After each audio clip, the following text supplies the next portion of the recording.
Death has it lost its meaning? No, like before we even get into the topic, there this is technically the season 1 finale of Control Chaos podcast because if you didn't know, these go out on all of your podcast providers like Google has one, like Google Podcasts. I actually use that one at work quite a bit because I can make a playlist of all of the shit that I want to listen to. The the Spotify, anything that Anchor has provided out to other than Apple Podcasts, because that one you have to pay a fee to be on, and that's annoying. This is a season 1 finale, and there's a reason why it's a season 1 finale, and it's because I take like a hiatus around this time of year just to decompress around the holidays and kind of be surrounded by the ones that I love, yada yada sappy shit. But also because this is like a very difficult time for me personally because I lost a lot of people that were really close to me around the holidays. So this is kind of like my mental vacation. Um, so any and all like Control Chaos or Chaos Squared or Control Chaos Studios stuff, all 3 channels, plug them right there at the beginning, get it out of the way, it'd be less annoying. All of that will be kind of anything that comes out after today as of like 11/23/2022. Hello from the future if you're watching this. Uh, but anything that comes out after this is just going to be like pre-recorded up until around the week of New Year's Eve. Because I don't really know what all is still going to filter out. I have a couple of things I've been working on the sides. They'll go out on other channels. Just so you're aware, and any issues in the Discord or any ideas, topics you want to plug in the comments or DM to the channel Twitter can be answered, by either Luke or Red or whoever is running the socials while I take my little digital detox. But we're talking about death and how it's kind of lost its meaning potentially in anime and manga. I know the one that you want to get to, Luke, is the one that just got animated here recently, so I'll let you start. Yeah, so this was kind of my idea from just the thought that I had way I I think it was a year ago when the when the actual war in My Hero ended, and you guys obviously uploaded a video of like this was this was the worst war in anime and manga, Let me and actually look when that came out. uh, I could be mistaken, so don't so until Vex corrects me, just gonna say it.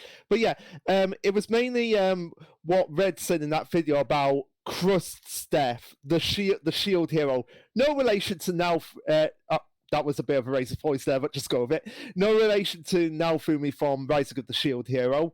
But yeah, how his death and yeah, and Red was joking about like he was the one who did so much in the series. Like how many chapters was he in? And yeah, it was like the bare minimum. And I was just thinking like when the anime comes out, people are going to be like crying over his death. And sure enough, the amount of people that I have seen reacted to the episode when it happened, that were legitimately upset with Krust's death. I was just there, scratching my head, thinking like, what did Krust actually do in the series aside from save Aizawa and just battle Nomu, which is basically what everyone else in the series does? It was roughly a year ago. I think it was baked into one of the early return podcasts. Yeah, yeah, but that's beside that's the point I wanted to get over here. It's just like, really, what did Krust actually do? And I actually messaged on Twitter. I didn't like complain about it. I just said to one of the reaction channels like, oh, when your co-host was crying over Chris Steph calling him the true number one hero, I was just there scratching my head. What did he actually do? And they were very civil about it. To be fair on their part, they weren't arseholey about me saying like, oh, screw you, blah, blah, blah, or that, like some other reaction channels that me and Vex have had contact with in the past. Oh But yeah. yeah, Let's not dive into that. let's not dive into that. But in all I honesty, know yeah, one of them actually watches us now because they DM'd me. really? Mm-hmm. Oh, And they were really civil about it, but they're like, yeah, I like watching stuff because it was directed from Chainsaw Man. okay. Um, and then they were trying to see if like they should pick it up. I'm like, yeah, if you like that darker like style of like combat anime because that's what they're really into. Like I Okay. recommended like the checking out like I know it's counter to the point of the story, but I said if you want to actually get a gauge for like how Fujimoto can draw combat, look to the Bomb Devil arc and look to specifically like the absurdities of the Typhoon Devil bit of it where you had Beam riding. Yeah. And it's called Sharknado. Yeah, that Yeah, Sharknado. Like but that chapter in particular, like that the choreography of that, and they were just blown away. They're like, "Yeah, we might actually get into picking that up now." let's They were going to start with the anime and kind of see if they like the early stuff first. And arguably that's a perfect entry for them. You know, the anime is essentially 1-to-1 with a few little tweaks here and there. yeah. Let's just not mention Saitama versus Popeye. No, it's not. Why is that a thing? People wanted it, and those particular guys that Vex is referring to got really pissy about it, calling like, "Oh, Saitama blowing Uranus over four times. That's perfectly acceptable, but Popeye being able to shower storm or something like that. That's totally unbelievable." Yeah. It was something like that. But there's one death that I really found funny. It was I'm not quote unquote on Twitter, but I'm on Twitter, right? I've got my account set to private. I was looking through trying to find like new wallpaper, and I was talking to you guys about it for a second before the podcast, but I didn't want to really tell you what it was. There's a meme going around. It's not a real death, but I found it so funny that you know how fanboys get whenever there's a something new going on, and it's been going on for years now because I know you want to bring one up from this series anyway. So there's a meme going around of like Naruto pulling Sasuke out of, I think it was like one of the, I know fuck all about Boruto because I haven't bothered to consume it, but I think it was an Otsutsuki pod, and he's just pulling Sasuke out of it, like, Boruto wasn't real. It's okay, Sasuke. I'm just sitting here dying. I'm like, I get it. You don't like Boruto. I get it. I don't think it should have existed either. But I'm not going to sit here and go to the... They literally drew this masterful artwork of him being pulled out of this pod just to shit on this series. Imagine having so little of life to do that. I just couldn't wrap my head around it, but it was so funny at the same time. I'm essentially cringe laughing at, you would call it, at it. I'm going to see if I can find it while you talk about Kurama. Yeah, so just to give context, this isn't something I picked. This was from one of the people in the Discord server, One Smart. I imagine. Well, no, they didn't say this to me, but I imagine they probably would want to bring this up. But yeah, Kurama, or however you pronounce his name, the nine-tailed fox, and his death recently. Yeah, you said the name right, Luke. Oh, right. And his death recently in Boruto. Now, eventually we are going to be, after we do the whole Power Rangers retrospective, I'm going to be diving for the first time into Naruto. So there it is, and mod stuff, by the way. Okay, so that'll be an experience for me to find out exactly if all the criticism is justified about the fourth grade ninja war. My best friend is actually sitting down with her husband right now and going through all of Naruto because he had never watched past like the tuning exam, I believe is what she told me. It has been and just to go through all of that, it has been since my car wreck just to get to that arc. Wow. Because not only, and this is a criticism I have of everything in its existence since streaming has started, you cannot find hardly ever, unless it's all on one platform, you are going from platform to platform to platform to try and find it dubbed. It is so fucking annoying to find an entire series dubbed unless it is all exclusively on one platform now. So, back in the day, you had all the Power Rangers on Netflix. Which they really need to bring back now, since Power Rangers is exclusively going to be on Netflix Right. with Cosmic Fury. There shouldn't be even that much issue for them to do so at this point. But like to watch up to that, it has taken 3 fucking providers. It has been 3 platforms. It is so annoying. I looked because I was trying to figure out like where the hell Bleach went, right? This was before it was announced that it was going to, you know, quote unquote, the Disneyverse. Now it's all on fucking Hulu. Like, but I was looking because I was going back through a reread. But I was looking for a thumbnail for something, and I wanted it animated, and I wanted like the beginning of the Fullbring arc for a thumbnail. And instead of like having to go through and just scour the internet, I'm like, I'm sure I can go on fucking Netflix, take a screen grab. Nope, not on Netflix anymore. Nope. And I ended up succumbing to going to a fucking pirate site at that time because I'm not going through every goddamn app on my phone or going through every website. I come to find out it's all on Hulu now. I could just logged into Hulu and just been like, it should be around this episode. I could have also Googled it, but I was scrolling through this pirated website trying. It's so annoying.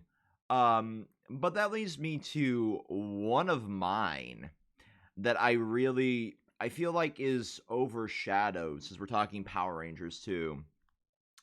And it was unfortunately brought by like real life events, and it was Kendrick's death.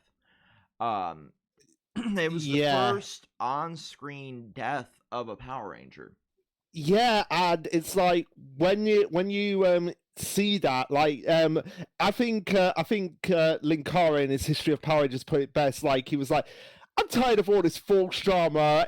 Everyone's telling us to get out of there. We all know what's going to happen. She's going to destroy the sword. We're going to talk about friendship, and then he sees it. It's like, oh, didn't call that.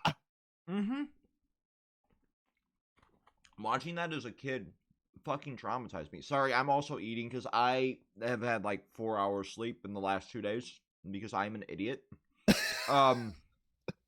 Fully accepting that. So why I took a nap before I did this. I had my last occupational therapy appointment today. I am up to 75% on rehabbing my arm. But in an American tradition, they are no longer going to pay for my my therapy because of the progress is so like minute that the insurance is like it's not cost worthy. And when they told me the price of paying for it out of pocket, which was $3,000 fucking dollars per appointment, I said, no, I'm good. Just give me a bunch of exercise. I can work it into my routine at home. I'm not paying $3,000 to sit here for an hour. Seriously? American healthcare, am I right? Yeah. But seeing that as a kid traumatized me, and I didn't really grasp at the time because I was like 5 when it aired, right? Like what was going on. You know, I knew Kendricks was gone, but I didn't really like kind of grasp it. And you can joke all day about Power Rangers being, for kids, but the message of death and like the fact that not everybody is going to be here forever or be part of your journey in the case of the Power Rangers is a very dark message to be aiming at a arguably like a group demographic of like 6 to 12, or whatever you want to group. It's TVY 7 at the end of the day. Here in America. There's a very dark message to bake into that, and it was a powerful message. And then you look to stuff like Crust today, and it's still the same demographic, but it seems to have less weight because in a cast of what is My Hero at like 200 characters. It's something. It's on Bleach's level of like characters, because you got like all the heroes in class 1A, class 1B, you've got some in the support class, the teachers, the heroes, the League of Villains. But like when you break it down, like even in Bleach, like they did it better. Yeah, because they had an entire arc like themed around them before they, do something else. Like you got to know them at least a little bit. Yeah, so you get attached to them. Right. Yeah, you got to know like the most prominent ones, that the ones that you're going to stick around with. And even now, like with the Thousand Year Blood War arc anime, to Kubo's credit, like it's very obvious that he is heavily involved, because it's like we got more stuff, like we've got more stuff with Chojo Sasakibe then in the manga. Like we got to finally see what his actual Bonkai actually does. Right, and that in the flashback. That makes everything even better. Like when the author is directly involved in the project, like Fujimoto being involved in the anime, right? That made the anime even better. I still think that the fact that they cut out the union job joke, kind of cringe, but that also could be chalked up to translation, we don't really know what the original source material is because none of us read fucking Japanese. Let's just skip past that. Like it was a biz translate. I have seen that phrase typed out so many times at this point, especially after our bonus episode, that I never want to see that phrase again. Yeah. And I never want to hear from people who are in denial when they say the author is involved, just because it's not the way they envision the author's art style. I hate that. I hate that 100%. But no, like I found that Kendrick's death was a great way to handle it.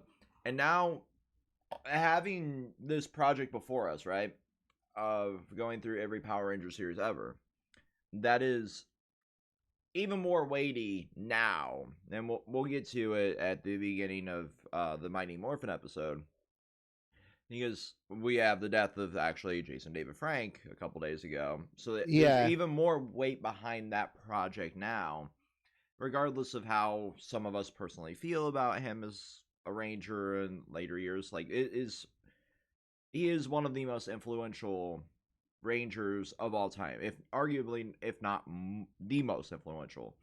He is their primary merchandise sale. He is their go-to guy up until his retirement this year.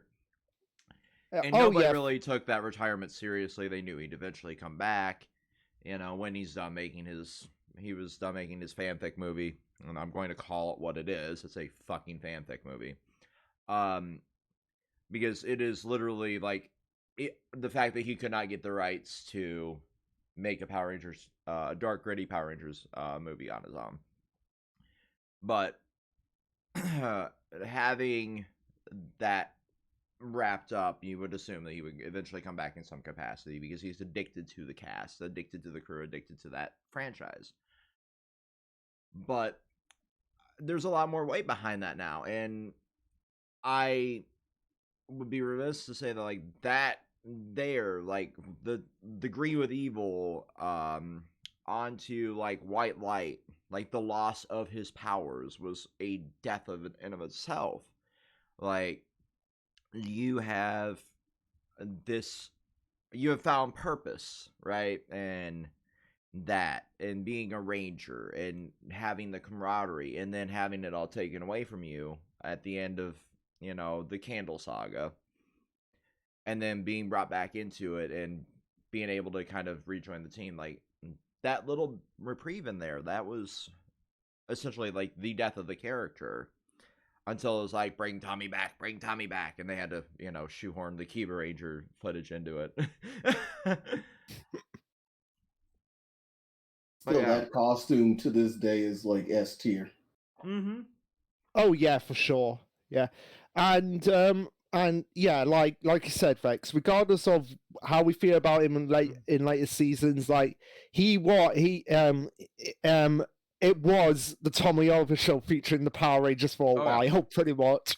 And then the Ninja Steel, or Ninja Steel, right? Yeah, Ninja Steel. Was the jack off Tommy for 33 minutes. Episode. Yeah, which I was like, okay, this is too much. Like, I would have honestly preferred if Tommy wasn't a part of that and it was just basically Wes in command. And I'm only saying that as a bias because Wes is my favorite Red Ranger. I don't even care about that. Like, it was a perfect send-off for the Tommy Oliver character, if that was truly the end, It encapsulated every bit of his character and what he stood for as a Ranger, and that was a beautiful send-off. It did not need to just be basically him for footage, though. There was an entire team there. That was my biggest gripe about that. Like, it focused way too much on him and less on the team. Yeah, that's why I like Dino Thunder, because it was just mostly like, yeah, he was like, he took the mentorship role. He had power, but he was always in the back seat. He was there just in case they needed him. A lot of the time he wasn't there from one case to another. And so the characters could like grow on their own. They had him, they had them there, was like whenever they needed him, but he wasn't there too much. And I'm sure we'll touch on a lot of this as we move on through that series as well. But we're gonna talk about deaths more, and for me, I'm gonna talk about one of my favorite series, One Piece, and their issue with fake out deaths. Yes, I was waiting for that because that's exactly what I said to what I said to Vex. It's like one of my issues with One Piece. Now, when One Piece does death really well, it does it spectacularly. Like the death of Ace is one of the most shocking, impactful scenes in One Piece. I don't think anyone will deny that. But at the same time, Perospero in Whole Cake Island should have died. And I'll let you go on as Son Getsu. I was gonna go with the kind of I like the way you're going with that, Luke, but I would go with like a better example. Pell. Oh yeah, how did he survive? In Alabasta. Oh no. Oh. It's like sometimes you just can't have your cake and eat it too. Yeah, and to all those people out there who are like, One Piece is perfect, there's nothing wrong with it. There are things wrong with it. It's like another gripe I have with One Piece in regards to death, it's like all the deaths are reserved only for the flashbacks. That is one of my main issues with One Piece. It's like, oh, what is this character's backstory? It's probably going to involve someone dying. Oh, yeah, it does. After a while, it's kind of like crew. Like, look at Brooke. I will say, as much as I criticize deaths in flashbacks, like Brooks is like one of the most tragic ones. And having met Ian Sinclair, like, that man learned to sing for that flashback.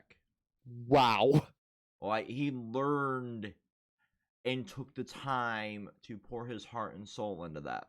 And I could not have more praise for somebody that is that dedicated to a franchise, Yeah. But at the same time, like, I have so little to weigh in on One Piece because, like, it's not something that I read regularly. I've mentioned many, many times I pick it up, I put it back down, I pick it up, put it back down.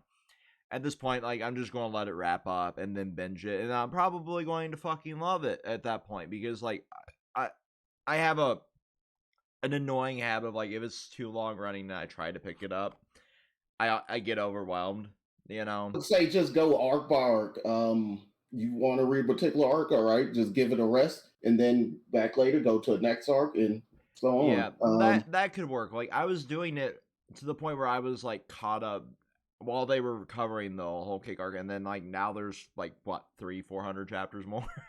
Yeah, yeah, like people complain about certain arcs going on for way too long. Like, you want to know how many fucking drug ass. You want to know how long the Wano arc actually is? I'm guessing it's like 100 chapters. No, 149. Jesus Christ. Yeah, and people are saying, like, that shit went on for like 2.5 years. It went on, no, actually, because we had the pandemic. We had the pandemic. Oda takes breaks. It went on for 4 years. Jesus. Yeah, it started in 2018 and it ended this year. That makes sense, but goddamn, like, I will say, like, you cannot have something run for 20 plus years and there not be issues with something. Yeah. I don't care how perfect in your head that author or that artist or that developer is. You cannot have something go on for that long without there being issues or things that have aged poorly. Look at fucking South Park, for example. There are episodes in South Park that have aged terribly, and I fucking love South Park. Oh yeah, I do as well. Like, even back then, like, well, like, actually, since it does have a death in that episode, I might as well talk about it. So I'll just mention the one last thing that I don't like about One Piece. Going on what you were saying, so about the fake outs, Sabo should have died.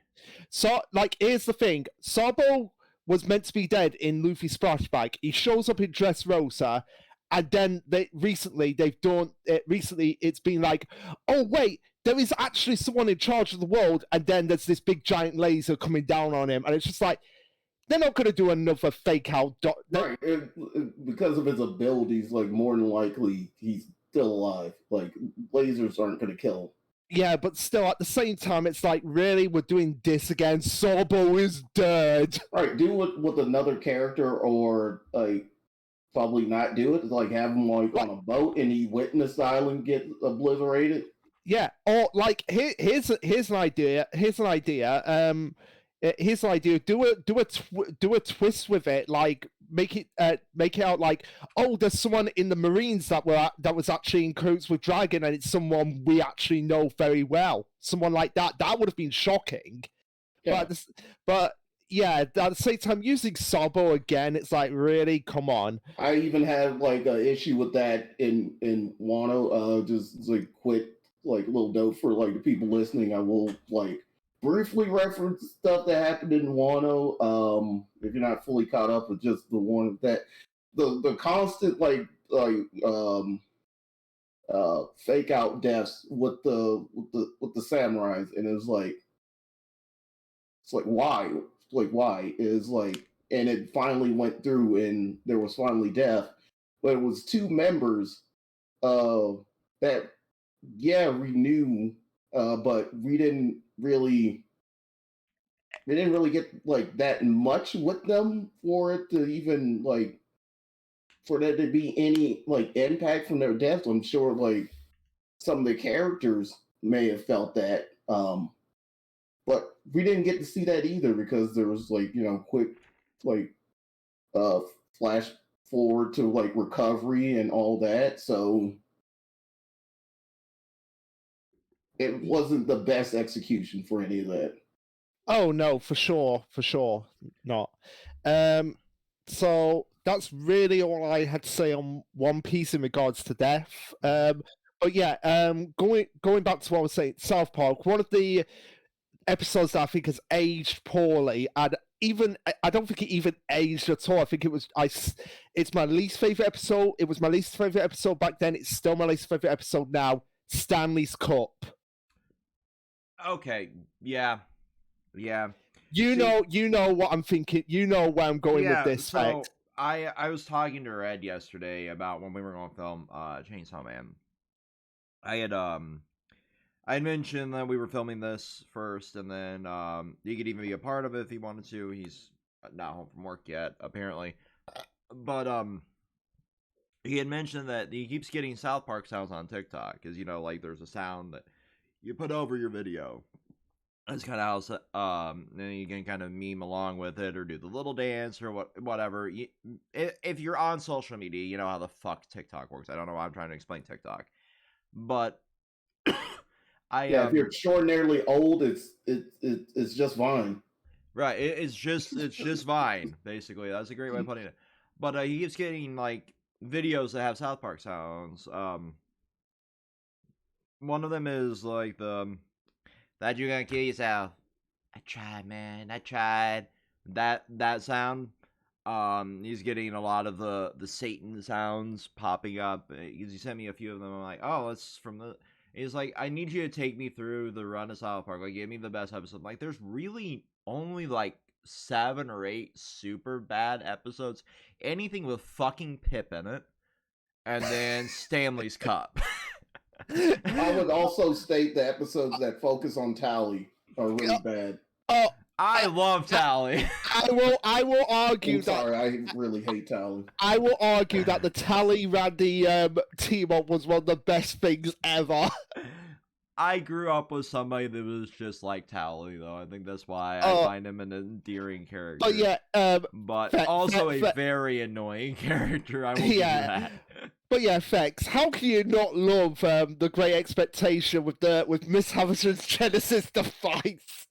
I fucking hated that episode. So you loved it, you know. But at the same time, like, there is not a better send off for that worthless character. Pip was the epitome of everything I hated that few seasons he was in there. And I was so glad that he's never come back. Yeah. And I love how when people ask them, like, is he really dead? Well, he looks pretty dead to me. Yeah, he got curb stomped quite literally by Mecha Streisand. He's dead, yeah, guys. We killed the kid. We did the one thing you can't do on television. We killed the fucking kid. Because he wasn't explicitly what are you talking about? It was pretty easy to do in Promised Neverland. But like on like daytime television, like, you can't show the death of a kid unless it's in a medical thing. Yada. It was a rule of television for the longest time. Okay. Just like Carlin's words you can't say on television, which is still to this day one of my favorite skits of all time. But yeah, like, the death of that fucking kid, like, it was so shoehorned into this plot of a worthless episode of nothingness. It was there to pad time because nothing happened. Apparently, what it was that because the episode before it was the Cartman in the Future 2-parter. Yeah, so I feel like they were just so exhausted after that they literally just shoehorned that episode. And it's like has the worst ending of any South Park episode. Like just that, just like there is nothing funny about it. It's just like meant to be a parody of the Mighty Ducks, but like it's with kindergarteners and adults, like beating them up as if they were adult players. Oh yeah. So there's a famous documentary for those that aren't aware of like how South Park functions called 6 Days to Air. And basically, like, the way they stay so super relevant is because whenever they are producing a season of South Park, back in the day especially, they were given 6 days to cause or create an episode. During the elections, they had to rush edit the ending of an episode just because the results that they had predicted in that were wrong. and that was like the equivalent of like in the anime industry of like crunch, of trying to get it, you know, out and edited properly back to Comedy Central just so it airs accurately.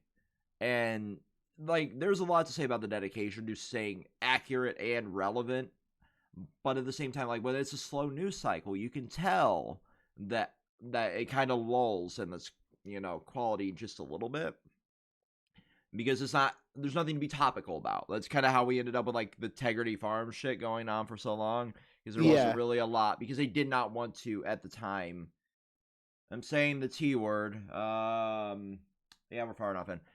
During the Trump administration, that they didn't want to continue to harp on him, because like that was the entirety of the news cycle. It was like, what did Trump fuck up, or what did he do that was wrong at that time, you know, or what was newsworthy about that? And that was all the news was. So like you had Integrity Farms drag on for 2.5 fucking seasons during the end of his presidency, and Mr. Garrison being like the, you know, insert character for Trump, as he is usually the insert character for the topic of the week, back in the day as well. But back then, you know, there wasn't a whole lot going on that wasn't that. So they are like, well, medical marijuana and recreational marijuana is being legalized pretty much everywhere. Our show is based in Colorado. Colorado is like the godfather of like the first state of ever having recreational marijuana. Why not? I mean, you had the famous episode where Randy grew his sack to the size so he could do the bouncy ball on it. Because of course he fucking did, because he's Randy Marsh. He's Randy Marsh, and he could just... I find it pretty hilarious how Randy started off as like the worst one of the worst characters in the entire series, and then he became the most beloved. I was the most beloved and worst character in retrospect. I was gonna say like one of the most random background characters, like in the same vein as Butters started off as a random background character, and it's amazing how South Park could do some of the things that some mangas cannot do. Give their background characters prominence. Yeah, I like remember back in the day, Randy is not a dumb motherfucker by any stretch of the imagination, but how has he not died yet with all the dumb shit he's done? This man has irradiated his testicles to the side that he literally should, you know, be dead from all the radiation poisoning. And he had a poop the size of like 3 feet. Yeah, right. I wasn't going to bring that up because I knew that probably one of you two would probably bring that up. No, like he shit a shit that is taller than Mecha Streisand animation wise. That should have ripped his asshole asunder. Like there's prolapse, but goddamn, I would hate to be his butthole. But there's so much that he has done that should have killed him. I don't know how he hasn't died. Yeah. But yeah, just quickly going back to Stanley's Cup, of just how like of just like how it ends with like that kid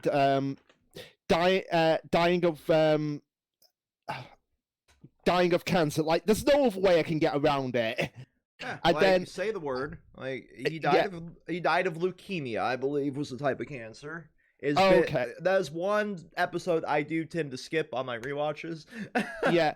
And the worst part about it is like it makes it sound like there's going to be like repercussions for Stan at this episode, because it's like you have Kyle saying like, "Oh, don't let my brother get hurt in this game. He lets his brother get hurt in this game," and there is virtually no. It's like literally the next episode. It's like, I don't know. This is like South Park, like not all the episodes I've considered, but it's literally like that episode never happened. It's like it got Thanos snapped after it aired, as it should. Yeah, but I feel like that's what makes me hate it more, is the fact that there was no repercussions. Oh yeah, like that was my biggest issue with that one, because like they'd set up like Stan to be this menace. Like he kind of became a criminal on his own right. It was a civil infraction, I don't know, he got a ticket, blah blah blah blah blah. But like he was the bad boy for the episode. He had to go and pay his dues. So he's teaching these kids how to play hockey because he used to play hockey. and then he's technically responsible at the end of the day for that kid's death, like without shoehorning any bullshit about it. Like he was responsible because he tied, like it was a tie, and then he lost, you know, and then he dies, you know, because when he was tied, like the cancer stayed the same, you know, which was such a unique idea in of itself, but at the same time, like stupid as fuck. It was really stupid. Yeah, but like I gave him credit for like doing something different. Like obviously, like cancer is this long drawn out ordeal. If it's like, especially if it's stage 4. Like, Oh yeah, I know from experience. Well, not me, but my mom.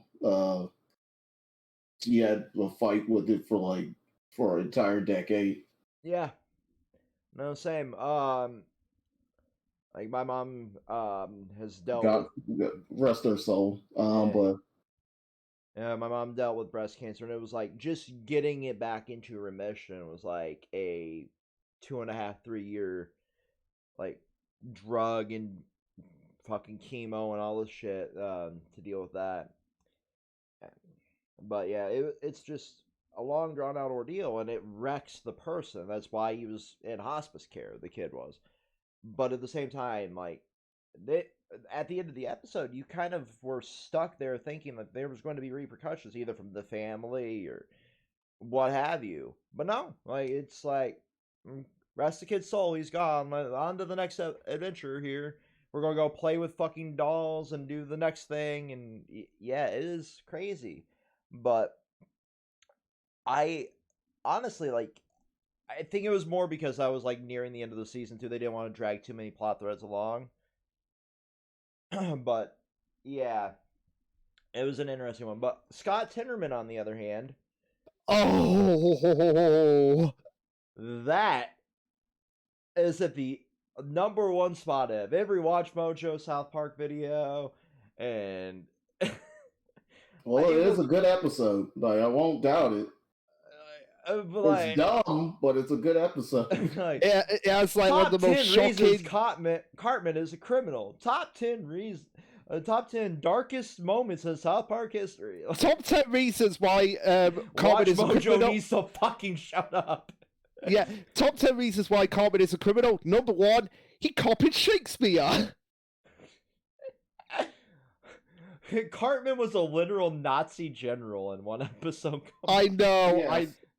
But the thing about this episode, it's not like visually like as horrific as like later episodes, but it's the theme. It's the way the plans just are like really silly at the start, and then you notice like his friends aren't backing him up, and then he goes too far twice in a row.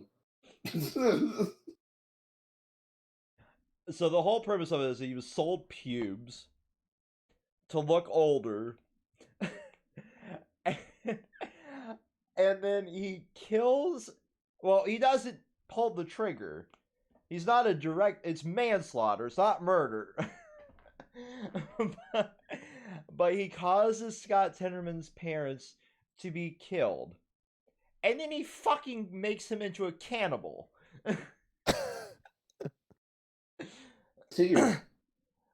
And we've had Pie Jams join. What's so unique about that episode is like years down the line when Cartman thinks he's dead, he's trying to like make amends with everything, and like he just can't pass. What was it like? He couldn't pass over if he didn't make amends. Like Butters was the only one that could see him, kind of thing. Yeah. But he's sitting there while Scott Tinnerman's at his parents' grave, apologizing for making him eat his fucking parents. And I'm sorry, Pie Jams had to come in at that moment. He's over here definitely. But no, like that was just like how South Park handled it really well. Like, yeah, even seasons down the line, there were somewhat repercussions for the actions there. Yeah, and also as well, like even further down the line, it's eventually revealed like Cartman and Scott Tenorman are half brothers because Scott Tenorman's dad is Cartman's dad. Which is one of the funniest things I've ever heard in South Park. It's like Cartman's not upset about the fact that he killed his own father. It's the fact that he's half ginger. I'm one of them. But no, like it's not even just that. Like Which, by the way, that actually fits perfectly with Cartman because Cartman went, "Gingers have no souls." Wow, that puts you at the top of the food chain. It really does. No, but like it also ties in really nicely to the fact that his mom is essentially, I know this isn't the PC term for it, but she's kind of the town whore. Like I got crack and I slept with Scott Tenorman's dad, so I got my fix and I got a little action on the side and I created a fucking monster. But Yeah, man, but that's so weird. yeah, but one of the other like good deaths in South Park, and I know we've kind of said it was meant to be deaths in anime, and now we're talking about South Park. But hey, screw it, we can do what we want. But yeah, one of the other good deaths that I really want to touch on in South Park is Kenny dies. The episode where Kenny actually dies.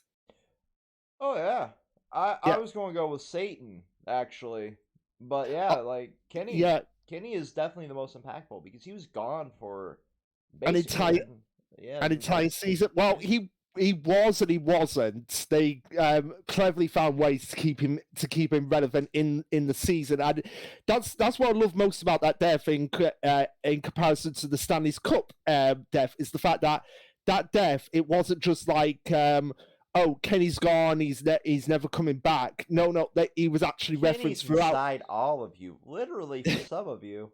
Yeah, but he was actually referenced a lot through season 6. Kind of kept him relevant. And gave us a lot of really good episodes, like the Return of the A Ladder to Heaven is one of my favorite South Park episodes. Yeah, and yeah, and then it kind of circles back into him actually coming back at the end of the season. I love Ladder to Heaven for another reason than you probably. Which is something like I said when you did that years ago. Like I can't believe I'm saying this, years ago when you did like the cartoon tier list. When I said like that's what they should have done with Brian in Family Guy. Mm-hmm. Yeah, they should have. Because if you look at modern Family Guy, like post 2016, I'd say Brian is literally the worst.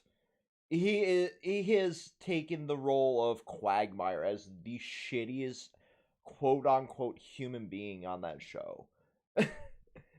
I don't even want to say I'll watch Family Guy anymore. I see more of Family Guy on fucking TikTok than I do on my own television at this point. But Brian as a character, I would all yeller him if it was my dog. I don't understand. I'm saying that like 100% with sarcasm. Obviously, don't come after me, PETA. They have no room. They have some meat plant to go bitch about. Yeah. No, I'm just talking about like the many horrible things they've done in the past. They have no room. Absolutely. PETA can... Yeah, and also they're the biggest hypocrites ever. The only people that like PETA are people that just think that they advocate for animals. They are a disgusting organization. They help fund kill shelters. They are the worst. How to get them to block you on social media is post a picture of a hot dog in their comment section. I have tried that and it works. But anyway, like that, he's the worst. But like having the Kenny episode, where he dies, like that has such weight, and it gave us some of the most iconic moments in the fucking franchise when you actually break it down. Like you have moments like the Loch Ness monster joke because of that, you know. And that is like one of the most quoted South Park references on the planet. And if Kenny hadn't died, that wouldn't have happened. Um, it's just insane. Like I cannot believe that video is almost 3 years old at this point. That tier list. Where the fuck is time gone? I know. But I will say like the reason I like that Ladder to Heaven bit is because it deconstructs how cash grabby modern country music was around the era of 9/11. And I love that it put a little bit of a knife in the back of Alan Jackson and the fact that he made a fucking career off of basically, let's call it what it is, gore porn. Because he made a whole like 9/11 album. Oh, I just call it 9/11. 9/11. Oh my word. So they're just over here parodying him. But yeah, no. I grew up with a dad that loves country music. And today on the way to go to my occupational therapy, because it was just on the way to his work, I just rode with him. And has anybody? I know this is a tangent. Has anybody heard the Bo Burnham skit about modern stadium country? No.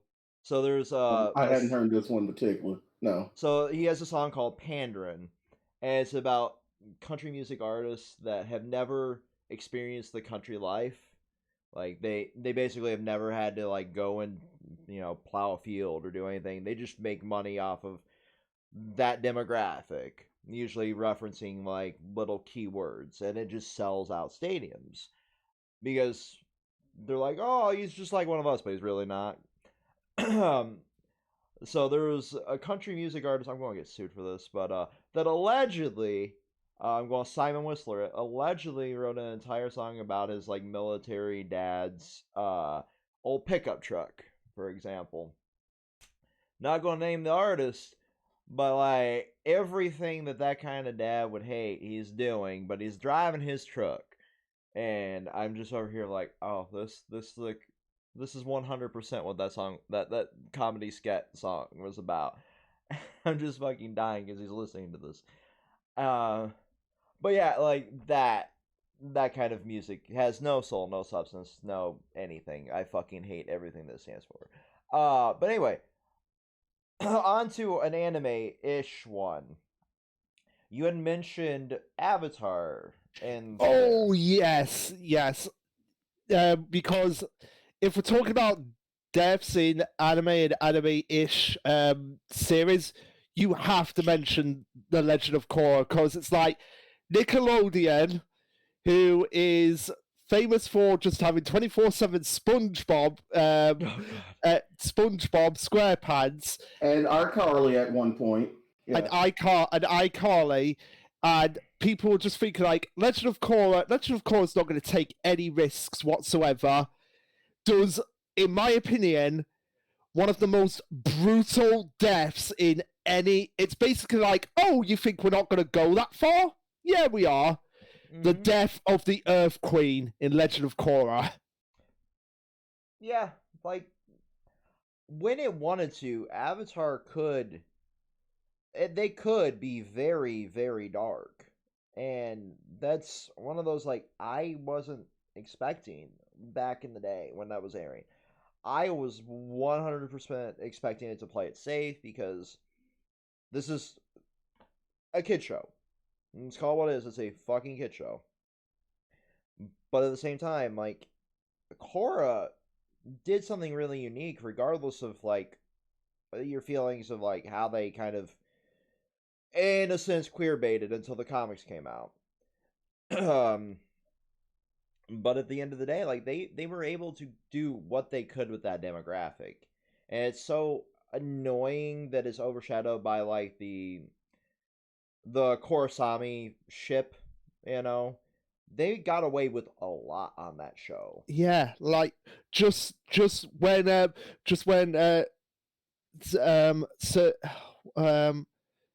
what was his name again? It's been 6 years since I Who are watched you Let me- referring to right now? The Legend of Korra Pie Oh, Jam. no, I know, but what character are you trying to think of? The leader of the Red Lotus. Oh, Zahir? Sahir, that was it. Sahir.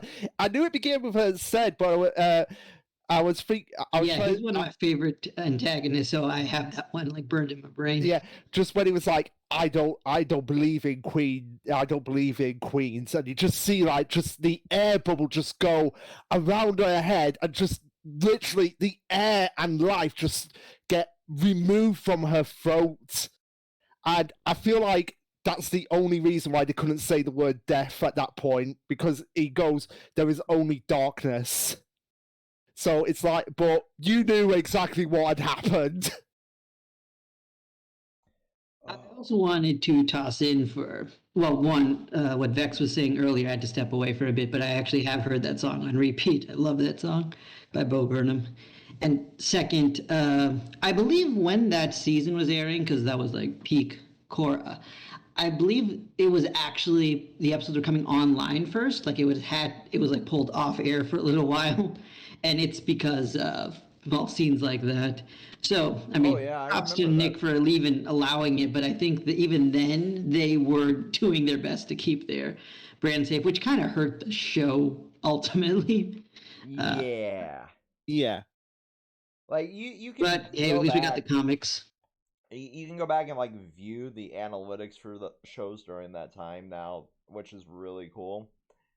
So I was doing that for something that I was going to work on, and I decided to drop the project because it was just so much data for what I wanted to prove, that just researching the data alone, I was going to do it for part of the Power Rangers and talk, by the era, because I wanted to like prove a point for like the Disney era versus like the Neo Saban era and shit like that.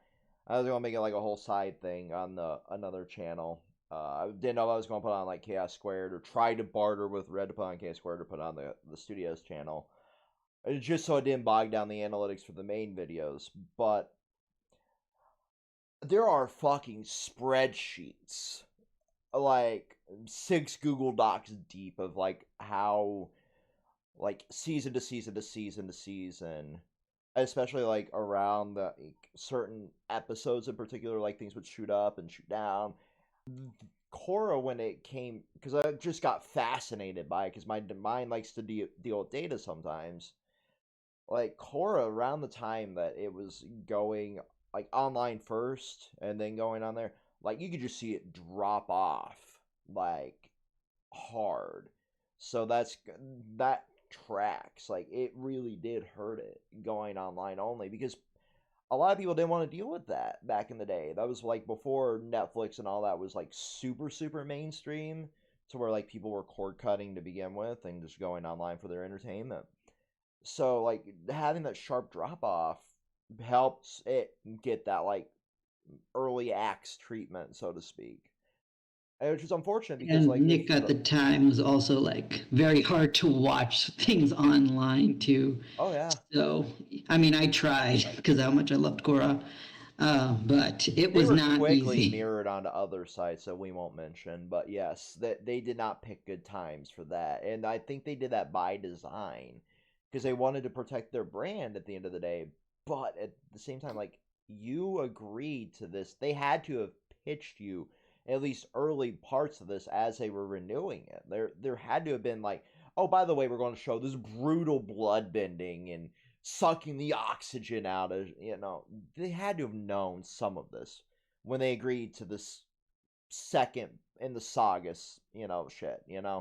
It's weird. Like Nick still is very enigmatic in what they allow and don't allow. Yeah, they had to have known it, because even back in season 1 of Korra, if you actually look at Amon, who, gotta say, Steve Bloom voicing Amon is one of the best things ever, and his brother, who who really it should have been like Amon should have been the brother who was kind of like Palpatine working both sides. It really shouldn't have been a separate character because it seemed like, yeah, this is clearly something Amon would do, all his actions.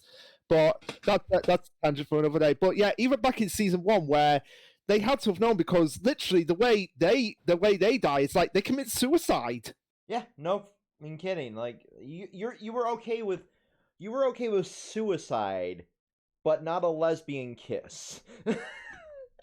You were okay with suicide, but we got to time slot this on a website first to kind of filter it out because of like this brutal death. Like it was so bizarre. I've never understood their reasoning for that one at all. It's almost like they wanted to kill the show off after season 1, but they couldn't get out of it. It's kind of like on the Loud House, right? Just to get around getting sued by the creator who was outed for being a pest. They've got his name credited under the logo in like 4-point font in all black now. We're still crediting you, but we don't want your name associated with our channel, which rightfully so. But at the same time, like, it's just little things like that Nickelodeon does. It's just so weird. The heck are you guys talking about? We were talking about Avatar and Korra, the Earth Queen specifically there, and then kind of went tangential when you popped in. Oh yeah, what did I miss? Like, did you guys start or? Yeah, we've started. Yeah, we were an hour and a minute in, actually.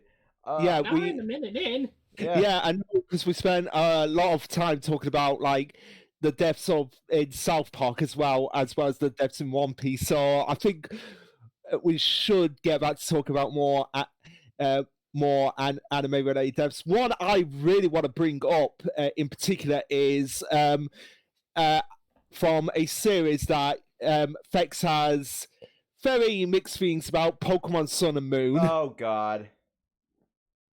Here we Like, go. how spoilery is this? Because I haven't seen the anime. Okay. Is This is this also in the game? It's not in the game. It's not in the game. But I want to.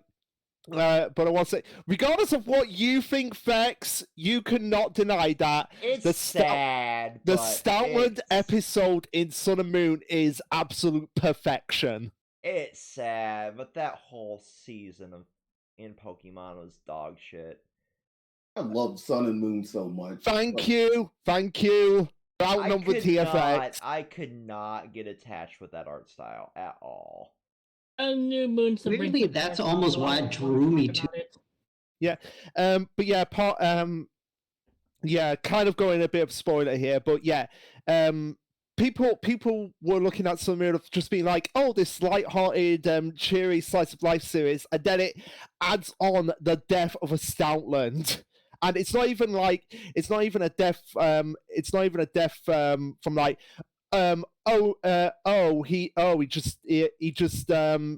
he just died off screen. No, they really drag it out. Like they make it out like this Stoutland is so weak. Like when Ash picks him up in the actual episode, he comments like, it's lighter than it should be.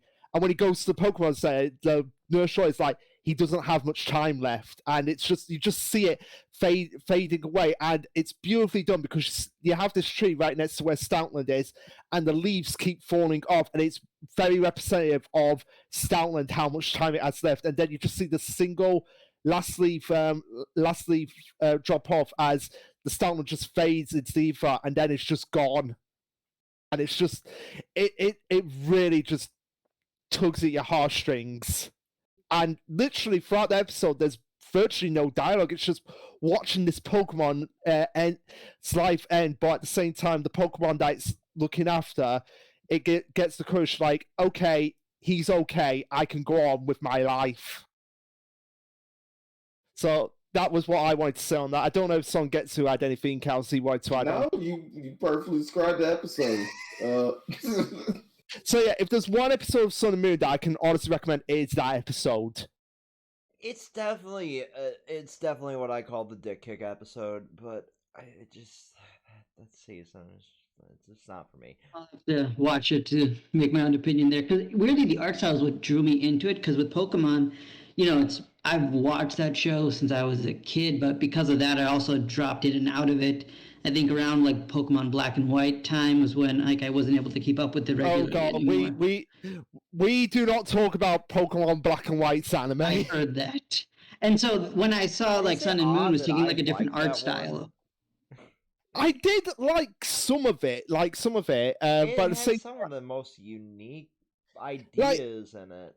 I honestly like Team Rocket in Black and White the most, and it just annoys me that the people were, even the voice actors in Japan were like, we want comedy Team Rocket, even though technically they didn't start out as comic relief. If you No, really they go are back and watch they're season one. villains. Like they are hardcore villains early on, and then they just evolve into like real comedic, loving, like even them at the because I watched the finale of Journeys, like the clip that's been circulating around that. Like even them being like really proud of Ash is fucking cool. Like Yeah, oh yeah, I'm not going to deny that. And side note, Leon versus Ash, one of the best battles in the entire Pokemon series. Like I didn't watch the battle because I want to, experience the battle when I watch the season. But like I watched like that slideshow of like everybody reacting to his victory. Like that there encapsulates like 25 years of television in itself. But and I love like that art style for Pokemon. Like Journeys is what I picture Pokemon as, like that was 100% like everything in my brain. Like this is what I'm experiencing when I'm playing the game. Even still need to buy Scarlet Violet. I hear it's great, and let me know your team in the comments if you made it this far. Actually, let's get that interaction up. Let me be a YouTuber here for a second. But no, like that one was really heartfelt, but at the end of the day, like no, Team Rocket were villains. I never understood like why they turned them into comic relief, but I do kind of like it at the end of the day. I'm kind of mixed on it. Sometimes I do like them as comic relief. I feel like it's just like the notion of the notion for before Black and White to have them in every single episode. They're not needed in every episode. That was annoying. 100%. Like Pikachu's goodbye. Like, did they really need to be there? No. They didn't need to be in shit like Bye Bye Butterfree either. Like at the end of the day, like though Team Rocket does not need to be in every episode. Team Rocket is there to capture Pikachu. Yeah, that's their mission. Topic again. It's deaths in anime and deaths in fiction technically, but like the reason like I want to touch on one other thing for Pokemon before we get back to that is the clip that was circulating. I don't know any context of it, but the fucking Gengar that got left by the trainer. Oh god. Think how long that Gengar would have been there. 3 years. It was there for 3 years. But think if it hadn't found out what was going on, how long that would have been there. That Gengar could have been there till the trainer died. Oh god. Yeah. That's just another like weird like thing in Pokemon that I absolutely love. Like that Gengar was 100% loyal to that trainer until he found out that he betrayed him. Yeah, and now he's loyal to Ash, and he's one of my favorite Ash Pokemon. I'm a sucker for Gengar. Gengar is my favorite Pokemon. So okay, like that clip broke my heart. I'm like, God, that trainer is a worthless piece of shit. I'm so glad that he is with Ash. And thankfully, it was not another fire starter. God. Reminds me of like Charmander almost dying horribly in the rain. Right. Oh god, yeah. Like Pokemon is incredibly dark when it wants to be. And then Charizard went through his weird edgy phase. Yeah. It's not a and, phase, and again, he almost died again.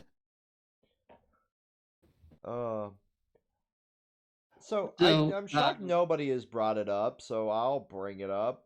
Makima's death. Yeah, Feel nothing for that. I was gonna bring that up because I had Power's death as like one of my good deaths in anime and manga, just of how like out of nowhere, but how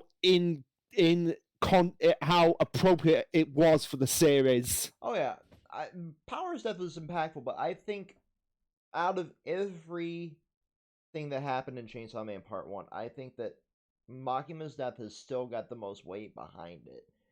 Because you can see now, especially, like, how devolved Denji has become. And Red and I'll talk about it in the fucking review, the last review before my break. Yeah. But that, you can see how just devolved Denji is now. He's on the street selling cigarettes to, homeless people because he can't have a side job because it's forbidden while he's studying. And also as well, I'm just gonna say, Kishibe, what are you doing? You've left Denji with this kid, and you're not even gonna keep an eye on him. He's got to sell smoke so Nyata can eat. Come on now. Yeah, but also as well, I'm still calling it. I don't care what an Alba says about me, Luke. You've got to let Makima go. I'm still calling it that. Makima is probably inside Denji, like the conscience, in the same way that Yoru is with Asa. Oh, I'm sure there's some sort of like lingering side effect. Because it's just how Denji says, I will become one with you, Makima. Mm-hmm. I will become one with you, and I don't think that was a throwaway line. But at the same time, like, it could be something in translation. It could be the fact that, like, he's consuming the nutrients. I don't know what the plan for that is. But you can see, like, after that moment, Denji has never been the same. In every single panel he's been on page. Which arguably hasn't been a whole lot for part 2. I know, and that's one of the most fascinating things I've found about Chainsaw Man is that, unlike with One Piece, who they're definitely afraid to not have Luffy out of the series for extended periods of time, Chainsaw Man has not really focused on Denji enough in part 2, but it somehow works. It does, and I think as we move forward with part 2, we'll see more and more of those effects of like what's going on.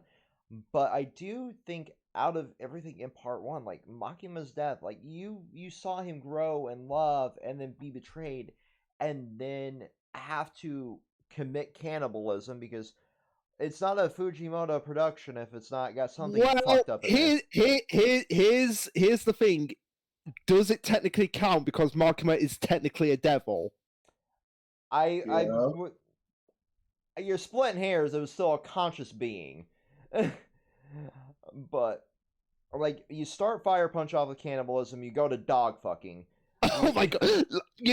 Vex, you hate me bringing that up, but it's Fujimoto. He is gonna bring that back in some way. I know you don't want to hear it, but it's gonna happen. I don't want to pay for therapy. That reminds me of something also with One Piece of like how like sometimes cannibalism is just casually like dropped in like a scene and no one thinks past it. Like Big Mom's flashback. Right. Or like Luffy trying to eat crocodile. Like, it's so casually put throughout the series, you're right. I never really thought of that, but, like, yeah.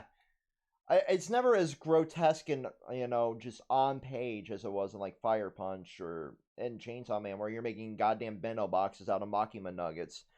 But, like, there's so many interesting, like, avenues they could go with that, too, because, like, we have a new control level. Obviously in Nyata, but how removed from that lifestyle will she be as Denji is completely devolving as a character?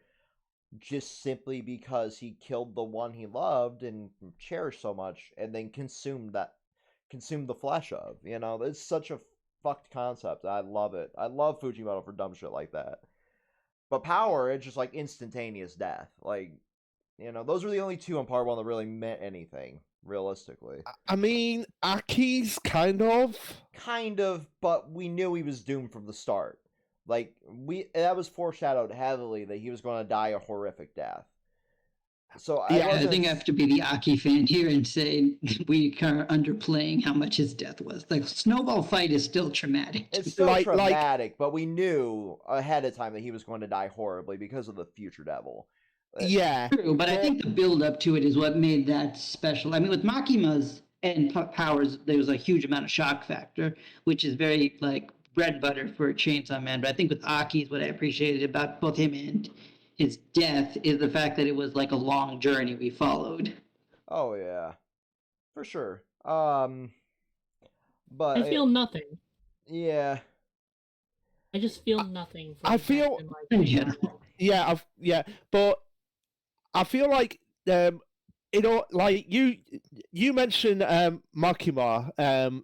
I think Aki probably had it worse because he got turned into the devil that killed his real family and was made to almost kill his adoptive family in it was Denji and Power. It was thematically beautiful and tragic, but at the end of the day, I expected it because of the future devil, so it didn't shock me as much, I guess is why it's not as impactful to me. But at the same time, like, you're right, like, he became the instrument of his own destruction, and at the same time, like, it was just there. It was this beautiful journey, like Party James Pup, but, like, at the same time, like, okay, I get it, but I expected it, and I'm so used to... I think it's because I was so used to Fujimoto just being like, shocking death, shocking death, shocking death. And I'm like, true, but I think that's why Aki stands out comparatively. Yeah, but I cannot wait for people to just be like with My Hero and Crust, going back to that briefly, of people just crying their eyes out over these random characters, and then eventually it's going to be like, oh, we're actually kind of getting used to this. When the animated channels are going to take a whole new meaning for that. Oh yeah, like I'm seriously, I am waiting for the, as I like to call it from Tyler Pancake, the Denji Buddy scene, where Makima kills Power and breaks Denji completely. Oh yeah, I'm waiting for that, but I'm also waiting to see, like, especially like watching American reaction channels. I want to see their reaction to the Gun Devil introduction.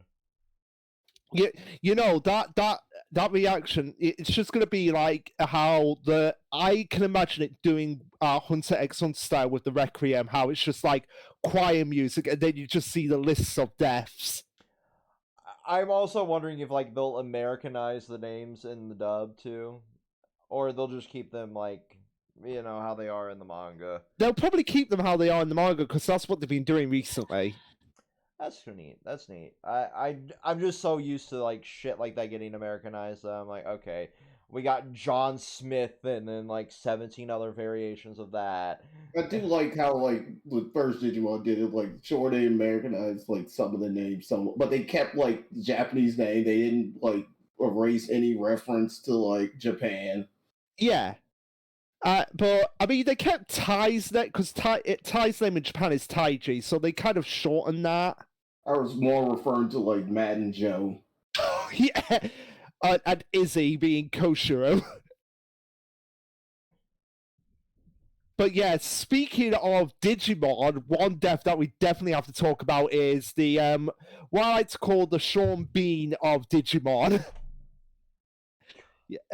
Fex knows what I'm talking about here. I was hoping someone would bring this up after the Pokemon talk. Yeah, with Leomon, but more specifically, Leomon's death in Digimon Tamers.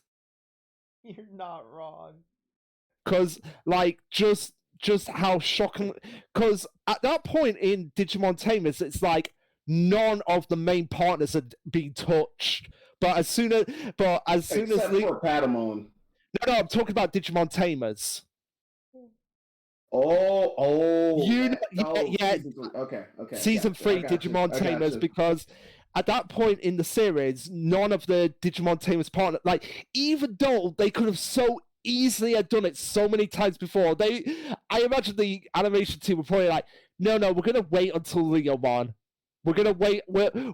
It seems like there's always a clause like it always has to be Leomon. Except for one season.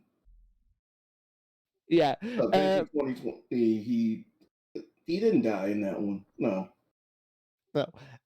But yeah, just Leomon's death in that series, it's just like that's the point in the series where it's like Digimon Tamers grows a pair and gets super dark and super depressing, and leads into like one of the most traumatic things that Digimon has ever done with the D Reaper, and just like the echoing of just destiny. Like even before that, it was like when like with the rage with with Guilmon. yes. Yeah, and a lot of people like are really split on that. Like, why does that actually happen? And I actually think it's pretty obvious because Guilmon and Takar are psychically linked. So Guilmon is the first to see like Leomon die and go berserk, and immediately, like literally after that, in the very next frame, Takar is going berserk. Yeah, because they feed off of, like their partners like emotionally in order to digivolve even in the first place. Yeah. So that scene is like very like jarring, especially when like just gets like knocked out like after Bielmon just absorbs all that data and he's just steamrolling past everyone. It's just and just pointing like a sawed off like double barrel like shotguns at the face of children. Yeah. Oh my god. Like, oh my god. I can now I finally know where Boichi and Inagaki got it for Stanley Slider pointing the gun at Suika.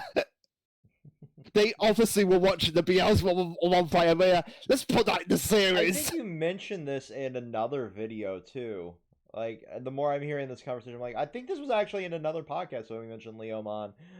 And we probably did. But like, I had to bring it up here if we're talking about deaths. Like, Leomon's death in Digimon Tamers is like one of the most shocking, brutal ones. Right. Brutal ones I was ever. like, wait, I think we're retreading the conversation. Typical podcast fashion. I love it. But no, like there's one other like moment that's really dark and Digimon, just to bring it up, and it's from the movie. Like the entire ending sequence to the movie, because I haven't watched any of the Tri or the Kizuna movies yet. I should do that as a Digimon fan. I'm doing myself a disservice, but I don't want that journey to end in a way. I know it's selfish and pathetic. I mean, they're coming out with an Adventure 2 adaptation as well, so it's not over by a long shot. Jesus Christ. Apparently, that's supposed to feature the first ever Digidestined. That's actually... I mean, there were some hints towards the original team in Tri, so that makes sense. Like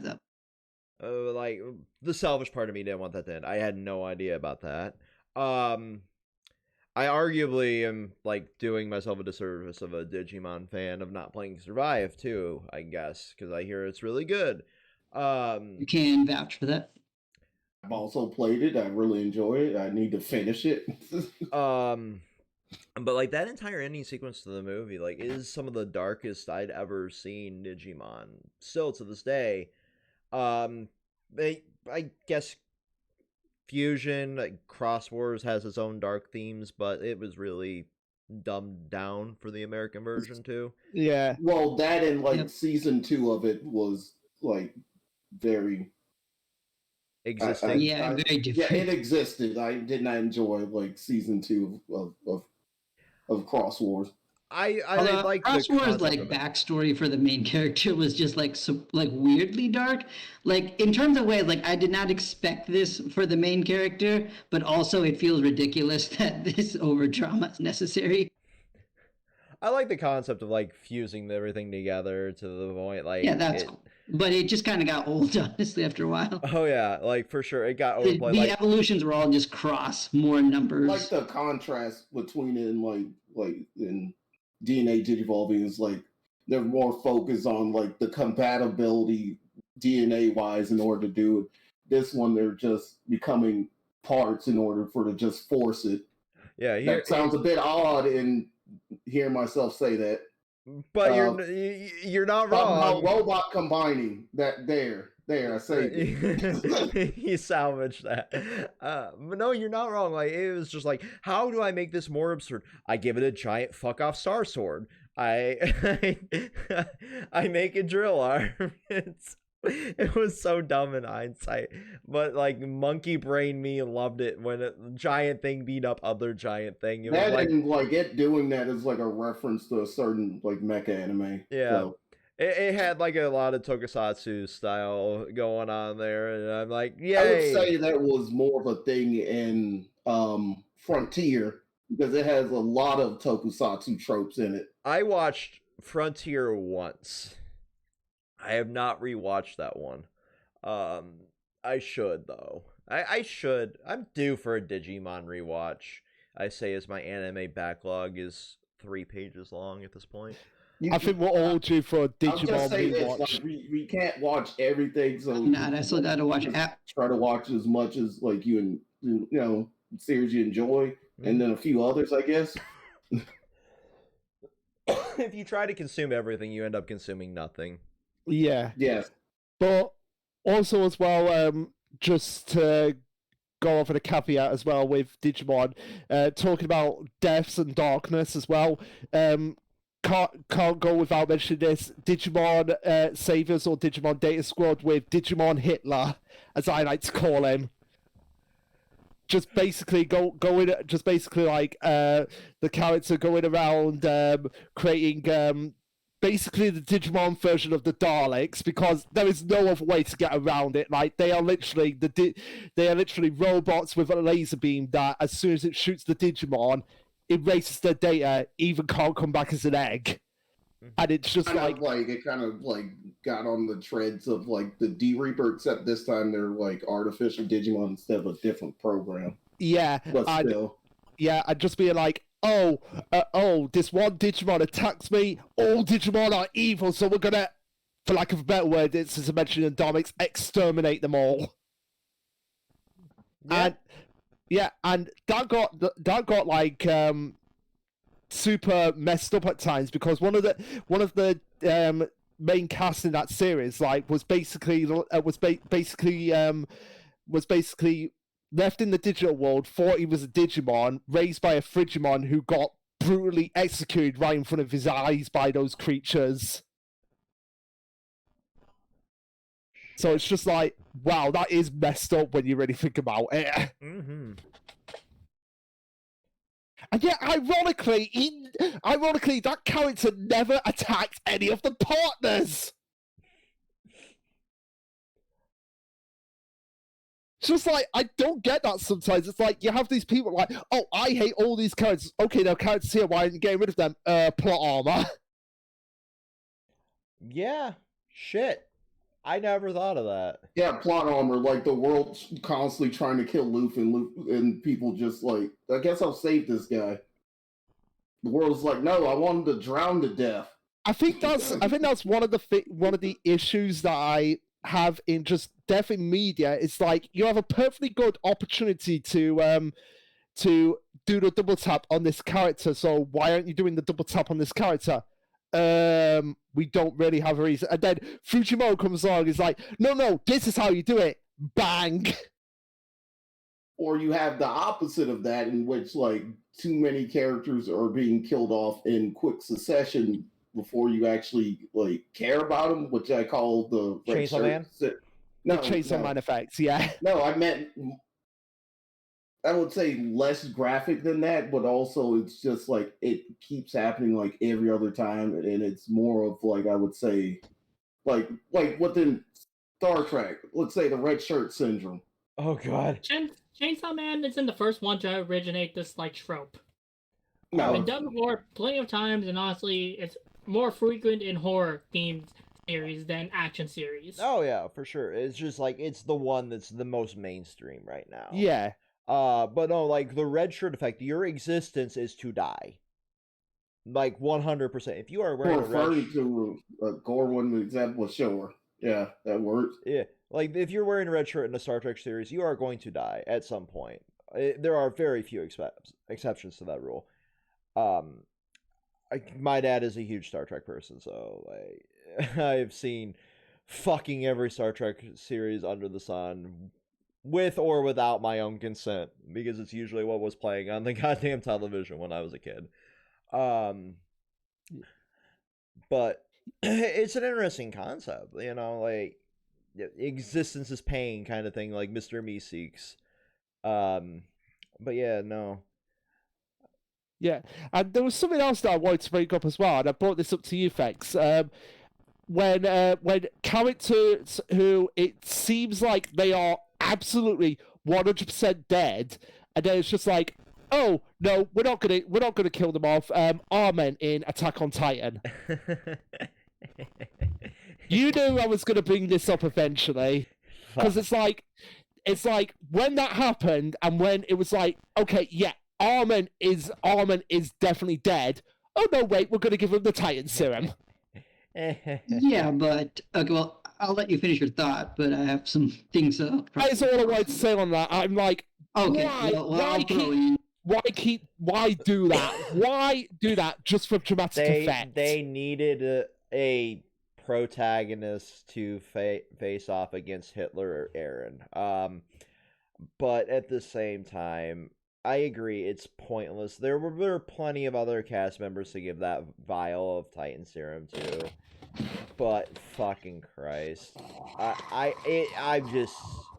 don't really care. It's one of those that like, okay, it makes sense to the plot, but god damn it, like it could have been an impactful death. You're right, it really could have, but it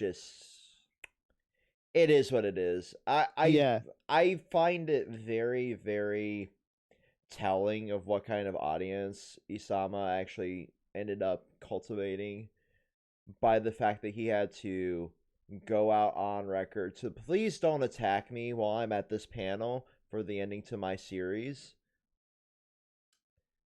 Yeah, that was very sad to see. But I do want to add more with like Armin's death now, as I guess the Attack on Titan fan here, because it's still considered like my #1 series at this moment. So with Armin's death, I think they did, of course, like kill him off in a really dramatic way, but they didn't just bring him back so easily. Like his bringing back came at the cost of another major character's demise, specifically Erwin. And this is, of course, all the spoilers if you're at this point.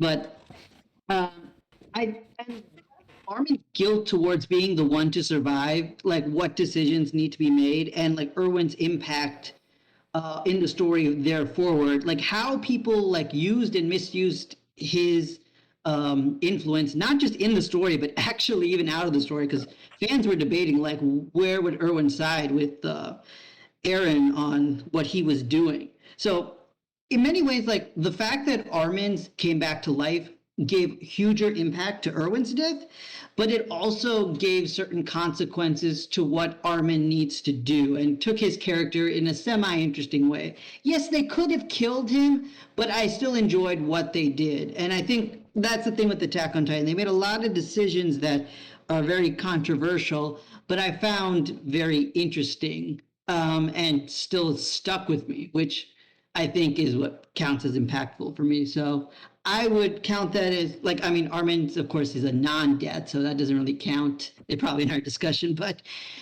Erwin's death, I think, is the impactful death from that specific situation. Okay, that's fair enough. And since you brought it up, Party Jams, controversy and death, you can't get more controversial death in Attack on Titan than Sasha's death. Because Okay. literally, I'm just going to say it now.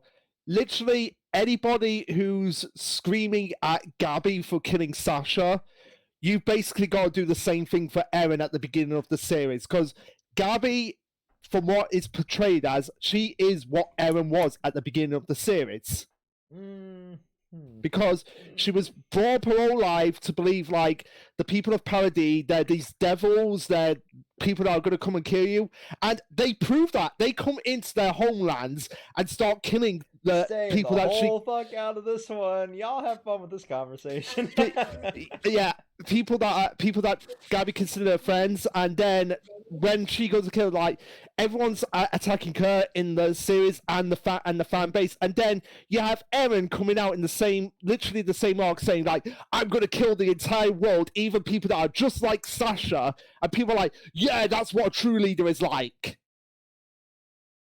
Yeah, Sasha's death, like, got really overblown. Like, she was supposed to die earlier in the story. Yeah, she was supposed to die in that battle with that solo Titan, wasn't she? Yeah, I believe so. Like very early on, like season 2, and so I think people like overblew it. And Sasha had more impact on the story in death than in life, honestly. So yeah, that was just overly controversial. Gabby's a great character, frankly. Yeah, but people are still like, oh, fuck Gabby. But I'm like, Gabby did nothing wrong. Yeah, I mean, Gabby did do things wrong, but it was for great writing purposes. And then Eren's like, I'm going to wipe out 8% of the world. And everyone's like, okay, that's fine. I mean, yeah, I was part of that group, so I'm not going to pretend to be better. So yeah, that's what I wanted to bring up in that regard of just the Attack on Titan fan base being quite hypocritical, in my opinion. Yeah. Of just like it's the same. It's like in, I'm gonna point to just a random reference here. It's like in the Simpsons episode where Bart kills that mother bird and has the eggs, and Lisa at the end is like, I don't get it, Bart. You got all upset about killing one bird, but now you've killed tens of thousands and it doesn't bother you at all. It's the exact same thing here. A random reference, but it just reminds me of that so much. Yeah. That fandom is such a cesspool. Like, you got My Hero at the top, you got like our author had to apologize publicly for what he wrote, for writing the story he wanted to write. It's like Kubo, like back in the day. Like, he deleted his social media because he got tired of it. Like, and he got so much backlash because I feel like he generally wanted to kill off Byakuya in the final arc. And imagine the impact that death would have had if fans weren't pieces of shit. Yeah. I am honestly praying, fingers crossed, that Kubo has the balls to say to the animators, kill off Byakuya. Do what I could not. Yeah, do what I could not, like, and see where we go from here, because the Rukia versus Astronaut fight could go the exact same way, even if Byakuya died. That would be quite interesting. They did that. Non-canon. If because even though Kubo's working on it, he's involved with it, so yeah. People call the Aizen and UR extra scene non-canon, but it was written by Kubo. It's come out and confirmed that was written by Kubo, so it is canon. But yeah, the anime, it basically just ham-fists you that Byakuya is dying more so in the manga. So I am praying that next episode we just get the confirmation Byakuya died. I mean, his survival really didn't affect the plot of the manga. No, it didn't. Like, Not at all. It's one of those moments like, yeah, he lived. Oh well. And next, like, I hope that he has the balls to say that, but I think he still has that trauma of, like, if I do this, they might come for me again. You know. Yeah, fair enough. But I feel like here's how I feel like he's the reason why I can probably theorize how he's probably not going to have that, because people are going to be, because we got the extra scene of what happened 1,000 years ago at the beginning of the last episode with the original Gotei 13. So I feel like he's probably included that because he might want to kill off Byakuya, so he's kind of giving the fans something they always wanted, but at the same time he's going to be like, okay, I've given them something they wanted, now I want to do something I always wanted to do. It could be. It could go that way. I would be okay either way, actually. Like I don't care enough either way, but I just hate when we see fandoms go so toxic that, you see either A, people private their social media, or B, delete it because of that. I'd look no further than the Star Trek fandom for the worst case of any of that. Yeah, when Star Wars when fandom fans is a put fucking mess. yeah, put a figuratively gun towards the writer's head. It was like, yeah, write this and write that. I was like, at that point, just write something yourself. Yep. You do not need to be Well, we see threatening how people successful those over are, though, writing. Zangetsu. We see how successful those are because the Attack on Titan spin-off fanfic-y bullshit lasted about 2 chapters, and they're like, this is harder than I thought. Yeah, and I always argue that, if you think you could do it, so, I will never criticize a manga or a creative person for doing the series that they want. I mean, I may disagree with them, but at the same time, I won't criticize them and say, I could write this better, because having done it myself, I can say, it's not that easy. Right, at that point, that's not even criticism. That's just a personal attack. Right. Yeah. But here's something I wanted to say. Because I sent this to you, Fex. Examples of bad devs pretty much for me boils down to when, like what we've talked about with Byakuya, it's like when they make it perfectly clear that this character is on the verge of death, is going to die, but then they pull a fooled you. Perfect examples are Bakugo in My Hero and Rei in Promised Neverland. I was about to bring up Promised Neverland because now I mentioned in the Discord, the Beyond chapter came out. It's on the Shonen Jump app. We know what the wishes were that were mentioned in the series, because they kind of went around and did all the things in that. And obviously, because Emma got amnesia'd, she didn't remember her wish, but she got to ride her giraffe. Which cute moment, but yes, you're right. Rei's wish was to visit. Actually, let me bring that back up while you talk about Rei's cop out death. Yeah, because I would have respected the author. And I mean, I love the Promised Neverland. I still love it to this day. I'm not gonna pretend like I don't love it, but at the same time, there are things that I don't agree with, or I feel like could have been done better. Before I talk about Rei, I might as well just talk about how I would have changed it. I would have made it so that Emma not only lost her memories, but from her point of view, she could not see her family. She could see everyone else, but her family specifically, she would be unable to see them, because then it would have been metaphorically she died. Mm-hmm. So her winning and everything led to Rei. Since you're talking about Rei, getting to see the Mona Lisa and the Sagrada Familia. Okay. So I guess he's a cultured arts connoisseur now. I guess so. Random for Rei, but okay. And he's here crying. It's the real thing. But yeah, Norman's was even more pathetic. What was Norman's again? I wish I can stay with Emma and Rei.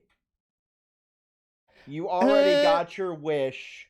Yeah, you already got. You broke out of the world. Why was that shoehorned into a bonus chapter? But yeah, I have to go back and reread the bonus chapter again. But yeah, when that chapter first came out, and it just showed Emma just going Rei, as you just see the explosion, I was like, oh my, they actually went through and killed off one of the main 3 characters in the series.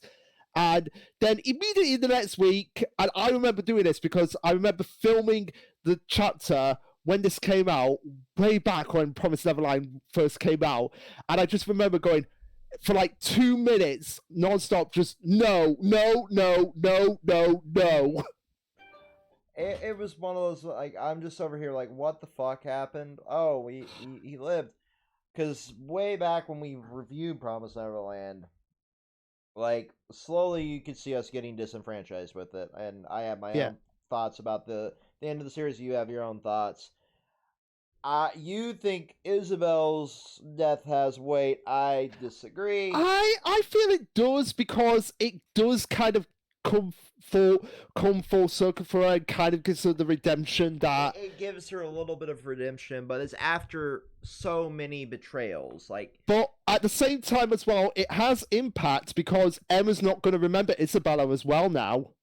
yeah, that's one of those, like, that's the sad part, I guess, to Emma living and dealing with all the things that she has to deal with for the cost of her choices. But... yeah, like Isabella died, and Emma's not going to remember what she died for.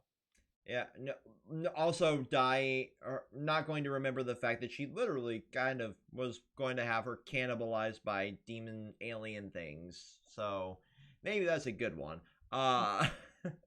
Right, but yeah, and I just liked how that had weight for me personally, and just finally getting that moment of just Isabella and Ray actually being a mother and son. Also, let's not forget that the big bad of that series just literally slit his own throat. Oh yeah, he was an awful, like, I'm not gonna deny, like, that Peter Rattay was like one of the worst main villains ever. Yep. Like, but at the same time, he goes out like a badass. It's like, oh, screw you, Emma. I'm not gonna I'm not going to kids give you the satisfaction of killing me, so I'm going to kill myself here. Yeah, awful film, but has one of the most satisfying deaths. I'm like, okay, good, you're dead, you scumfuck. And, oh, well, here's the end of the series. Wow, that wrapped up horribly. My bad.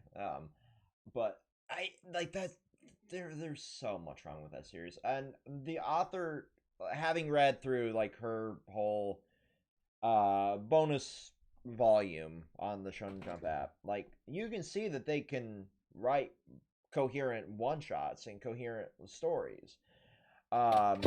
But I don't think that they were ever really meant to be an author of a long-form series like that, unless they plot everything out ahead of time.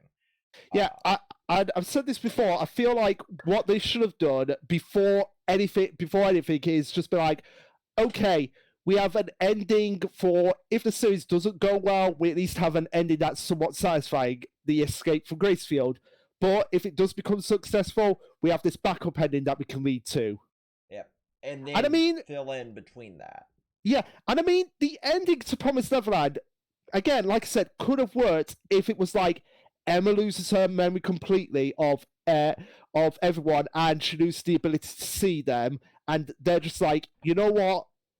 The Emma that we knew is dead, but at least we know but at least we know herself. She's alive, and she can live her life. Mm-hmm. Yeah, we're getting off topic again. That's kind of the format. But... I'm sorry, Karma. But did you have any that you wanted to particularly bring up? All right. Well, I've been waiting for a while to talk about a series that I would actually want to talk about. So I guess I'm just gonna talk about what I wanted to talk about.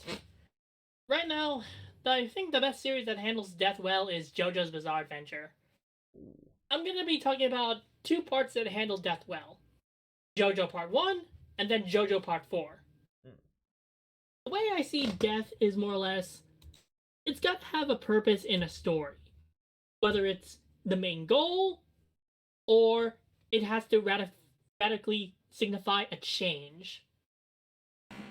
And well, in JoJo Part 1, there weren't that many deaths because it was still early in the series, so none of the characters really felt like, well, they mattered much in the grand scheme of things.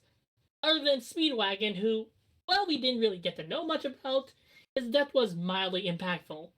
The bigger death was more or less Jonathan Joestar, because in that early time, it was not foreseeable to kill off your own protagonist. But in the end, it's like, Jonathan did technically win his final battle. So technically, his plot armor ran out at that time, so it was perfectly well executed to kill off Jonathan. Especially when it part 3, where Jonathan's death actually held meaning to give Dio a new body, and let alone a new power that made him a bigger threat than before. Then in JoJo Part 4, there was something that happened. I want to talk about the two major deaths that happened when Kira was introduced. Or, like, when Raimi was first introduced to the series, she kind of told everyone about the serial killer. And, well, Rowan had kind of blew it off because, well, let's face it, they didn't know whether or not the serial killer was a stand user or not. So it was right for the authorities to take place. And during that time, when the serial killer was about, we met two stand users. User of Cinderella, I kind of forgot her name. Ayasuji, yeah. And Shigechi, who wielded the harvest stand. In the grand scheme of things, it was more or less in their arcs, it was more or less slice of life with a little bit of action. But their deaths held meaning. I mean, well, their lives actually held meaning because, well, when it comes down to it, when the gang finally encounters Kira, it's Shigechi who's introduced first. And in the previous arc, we were introduced to how strong Shigechi was at using his stand. So the fact that he died not only felt more impact, it also showed that the villain was not meant to be trifled with, and actually forced the heroes to actually take action now that they know that he was strong, that their enemy was strong enough to take down someone like Shigechi. Ayasuji, on the other hand, death was more of a plot device, which is honestly a lot better than a death that is used just for shock value, because, well, their death held purpose. Aya's ability, more or less, allowed her to change the face of anyone. And after Kira failed to defeat the protagonist the first time, she was useful in essentially allowing Kira to recover and lick his wounds. And the reason she's killed off is perfectly logical, because she's the one who only knows his face. Simply put, both deaths served a purpose in some way and moved the story forward, while also providing enough impact to show that there's now a change in the story and that things are going to be different from now on.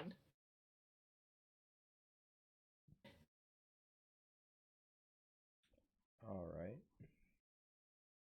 Yeah, I don't have a lot to say about JoJo.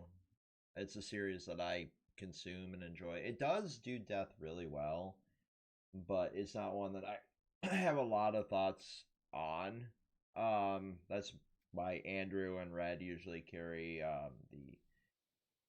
the fucking JoJo videos when they film them, if they continue to film them, yada yada yada.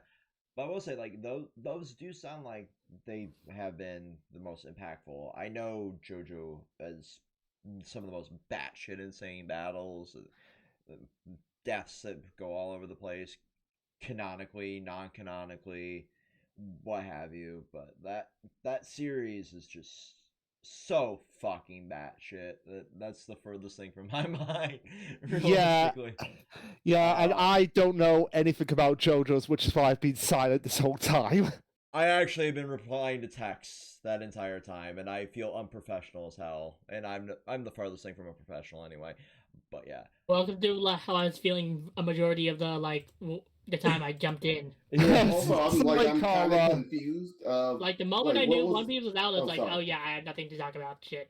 No, I was just kind of confused. Why'd you mention like Speedwagon? Oh fuck! I keep forgetting Speedwagon's and Pelly have the same fucking hat. I are dumb. Yeah, it's like Speedwagon just died of old age and a heart attack, but he was really, really old when he had it. So yeah, I kind of just identified the hat. Okay. Yeah, old man Zeppelin. Yeah, when he was killed, that was a really brutal death. But it's like, it wasn't really that impactful because the series was kind of short anyway. The first part, anyway. Yeah, I'd say it was more impactful for you know to the main characters, his mentor dying right in front of him. He couldn't do anything about it. It's just par for the course for mentors. Yeah. It's still if it ain't broke, don't fix type of thing with writing. It's a came a trope for a reason. It's actually good writing. But I'll just leave it at that. Like, the way I see death is more or less, don't kill off your characters unless you want to signify change, it has a purpose, or you're at the end of the series. Because if it's at the final battle, yeah, some casualties are expected. But Yeah. if it's at the end of the series, you also can have examples of Neji dying in the fucking the war arc, where it's like, oh, who could have impact, but I don't want to pick a character, poof, and just toss a dart at the board.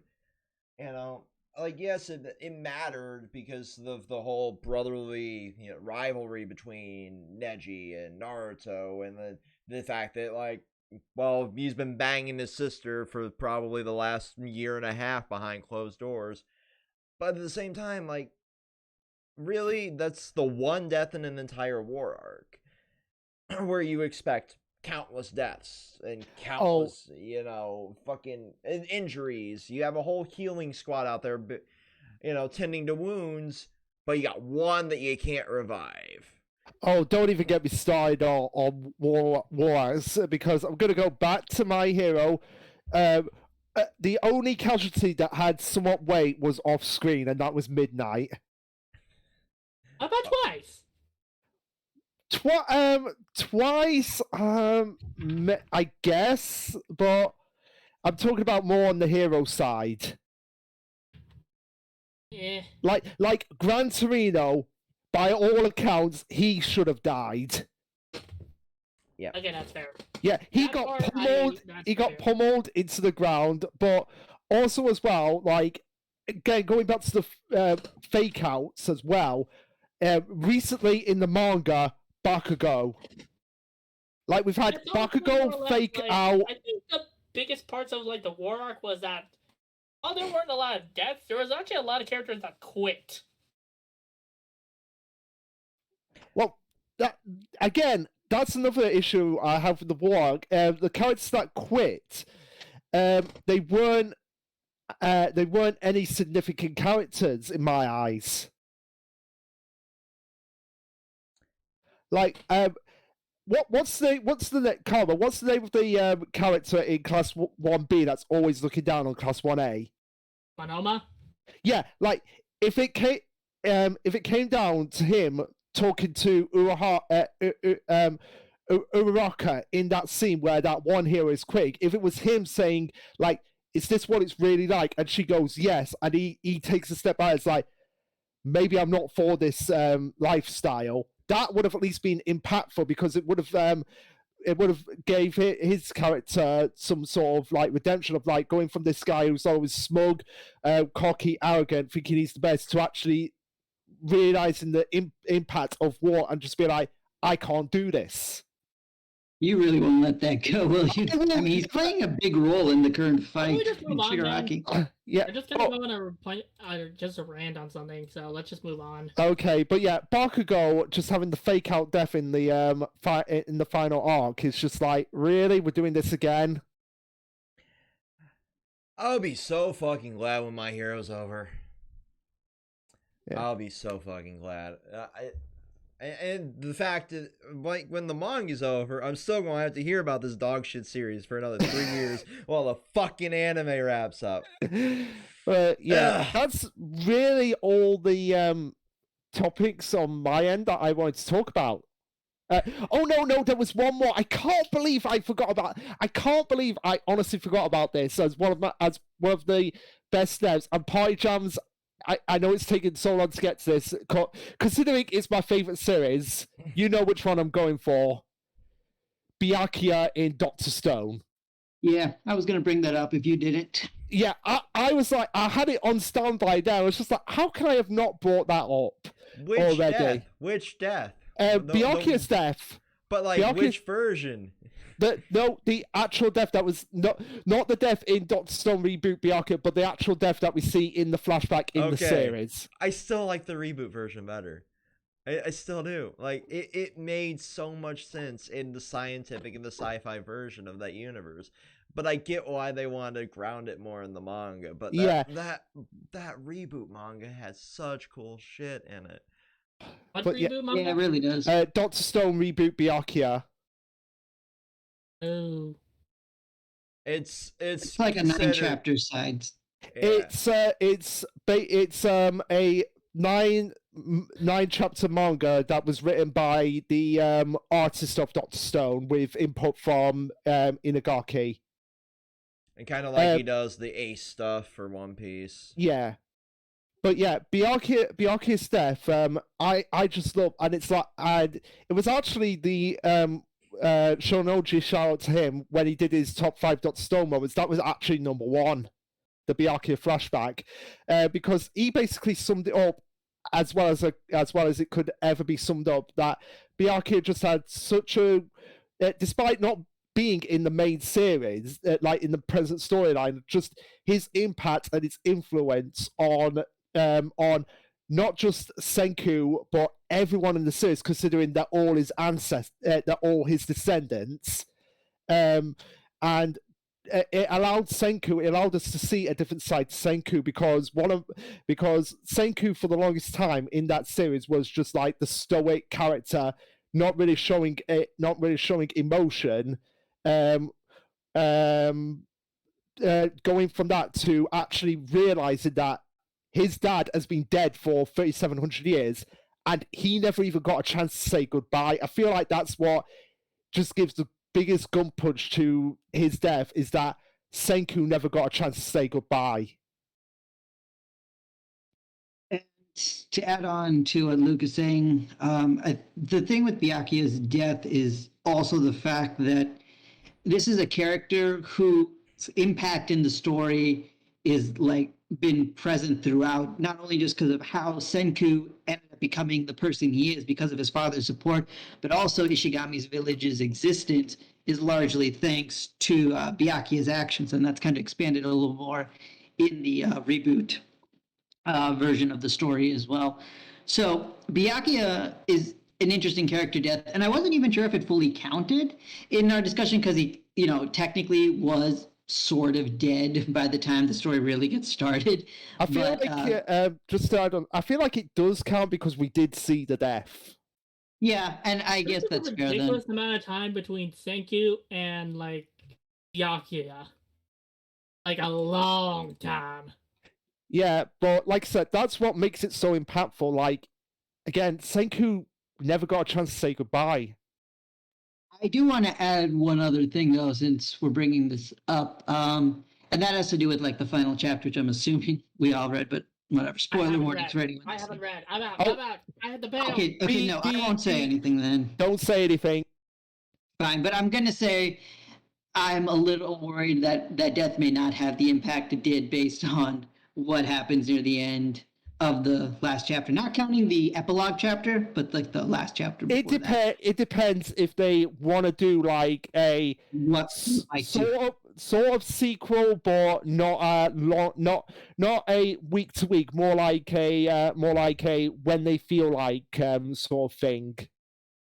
Yeah, so I guess I'll just leave it alone. But it's one of those things where I'm glad the series ended where it did, because if it didn't, that death may not be on our list of good deaths. It may be on our list of bad deaths. Yeah, probably. But another example of sort of good death, even though it's not, is Tsukasa's death. It's Tsukasa's first death.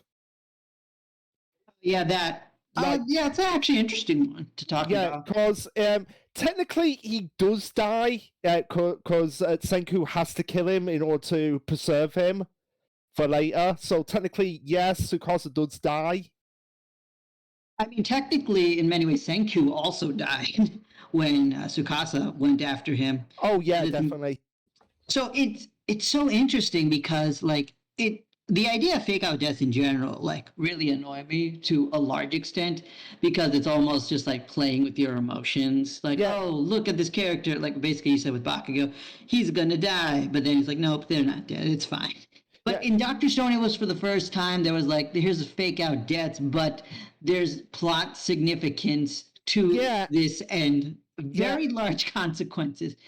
And just to quickly say on that before we continue is that the reason why I don't mind them in Dr. Stone is because they're not instantaneous. Like in South America, the characters, they all died and they were dead for like 7 years. Yeah, practically. Yeah, so that's why I don't mind it as much, because it wasn't like just an instantaneous, oh, we're all better, we can get back up after it happened. True. And there was also that like lingering question, because you and I, we were doing like discussions during that time period. And at that time we were debating, okay, which characters are actually going to survive? Like what stage is death actually death? It was quite a tense time to be a Dr. Stone fan. Yeah, like with here's the thing: if Hyuga had died, had died in South America, I think a lot of people would have been satisfied with that. Yeah, like all of a sudden there's limits to how long things can be dead and what qualifies as death, and our characters would need to figure out those rules quickly in order to survive. So that would have been cool. But I did want to bring up my own topics once we're done with this, though. So let me know if there's anything more, Dr. Stone. No, that's all going to be like just how powerful Byakuya's death is, and it is actually one of my favorite deaths in any anime and manga. Same for me. All right. We are hitting 2 hours and 10 minutes, so last one for everybody.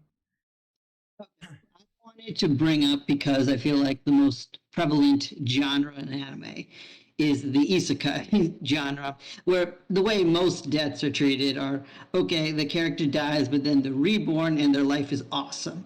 And that's where we get Truck-kun memes from. However, there is one series I think that's like worth talking about specifically for how death can be used. Whether it's good or not is actually something we can discuss, but how it's used as a plot device is interesting to me, and that is Re:Zero, which I am assuming most of us have seen. Yep. I have not seen Re:Zero, but I mostly watch Isekai Quartet, but I know the premise. Yeah, I was going to say, I know the general premise of Re:Zero, like Subaru constantly is always dying and being revived. Yep. Okay. I guess I'll talk about it a little then. So, for those who don't know, basically the premise goes like this: Subaru, most isekai, a character dies in the real world, revives in the fantasy world, and then becomes OP and learns all the rules. The Re:Zero is kind of yeah.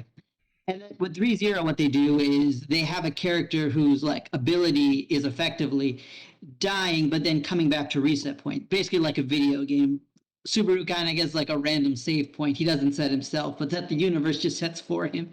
And there's certain limitations on his ability, like he can't tell anyone about it, and a couple other rules that come up as we go along. But the idea is that we keep seeing our character die and going through several time loops in order to figure out how to get out of his current deadly situation and move on to the next thing, and then grow as a character because of it.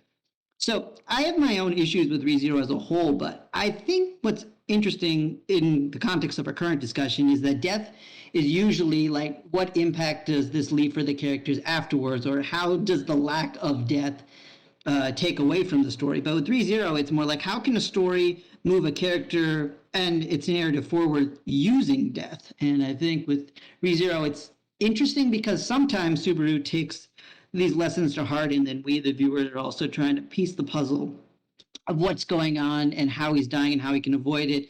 But at the same time, I think the other side of the coin is number one, glass reflections at a good point with this is like Subaru is almost selectively intelligent with when he wants to actually get serious about his time loop situation. And then also he could probably solve a lot more problems if he was more uh, lackluster about like, oh, how often he can die. Because if soon as he realized he's messed up, he could probably just reset immediately. Because there aren't too many limitations on that as far as we knew early on. Apparently later there's other stuff according to source readers. But yeah, I want to bring ReZero up as I don't necessarily know good or bad, but an interesting case of how death is used, especially in the isekai subgenre. Oh yeah. Isekai is one of those like it can be either done really well. You can end up with like Subaru, for example, where it's like the super interesting concept, or you can end up with one of these. You know, you die here, you die forever, and it could be this horrific. You're getting ganked by like 18 PKers, you know. Or you can end up, you know, becoming a vending machine, like I said, which is one of the most bizarre fucking cases of like being reincarnated into this. And it's I haven't read the series. I honestly thought it was a meme, but it's a legitimate series that is published. I could not believe You that just was need a a thing. shark isekai. Because it was published doesn't mean it was any less of a meme. That is true. I mean, you also have like Spider Coon and Slime Coon and all this shit going on in the isekai genre. That genre needs to slow down, is what I'm getting at. Like, there are too many fucking isekais out there, and just because there's It will eventually. It's just like with Mech Game. Like when it became like really popular Oh, yeah. again, the same thing happened. You had like SSS Diazamon, and then you had over here like Eureka 7, and you had, you know, shit like fucking Iron Blooded Orphans, all airing like similar-ish times. But yeah, like the last one for me, just to get mine out of the way, because I gotta start responding to Red to figure out what time we're going to be recording. While you guys start wrapping up your last ones. I know it's not particularly game oriented, but it's something that has been one of the most influential. You know, it's not anime related, but it's like a game, and it's one of the most influential deaths in all of gaming history. And it's in this interesting spot right now. If you're an RPG fan, you know what the fuck I'm talking about, because the remake is doing such unique things with the story itself, right? And that's Aerith's death in Final Fantasy VII.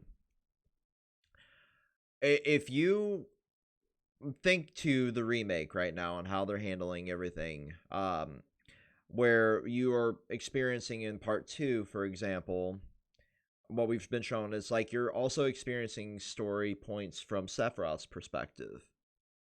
So I think now, like, Aerith's death might not be so far from the meme that was going around a few years ago, where like you can pay $9.99 and Aerith stays in your party. I don't think they'll go that route, but I do think that they'll go around the route of like you'll be the one to kill Aerith in the remake at this point, if you're actually playing from the perspective of Sephiroth, and that's a whole other emotional damage moment for players like me who had to go through that moment as a kid, where you're sitting there not realizing your first playthrough that you shouldn't be really wasting your time leveling this character up because she's just going to die.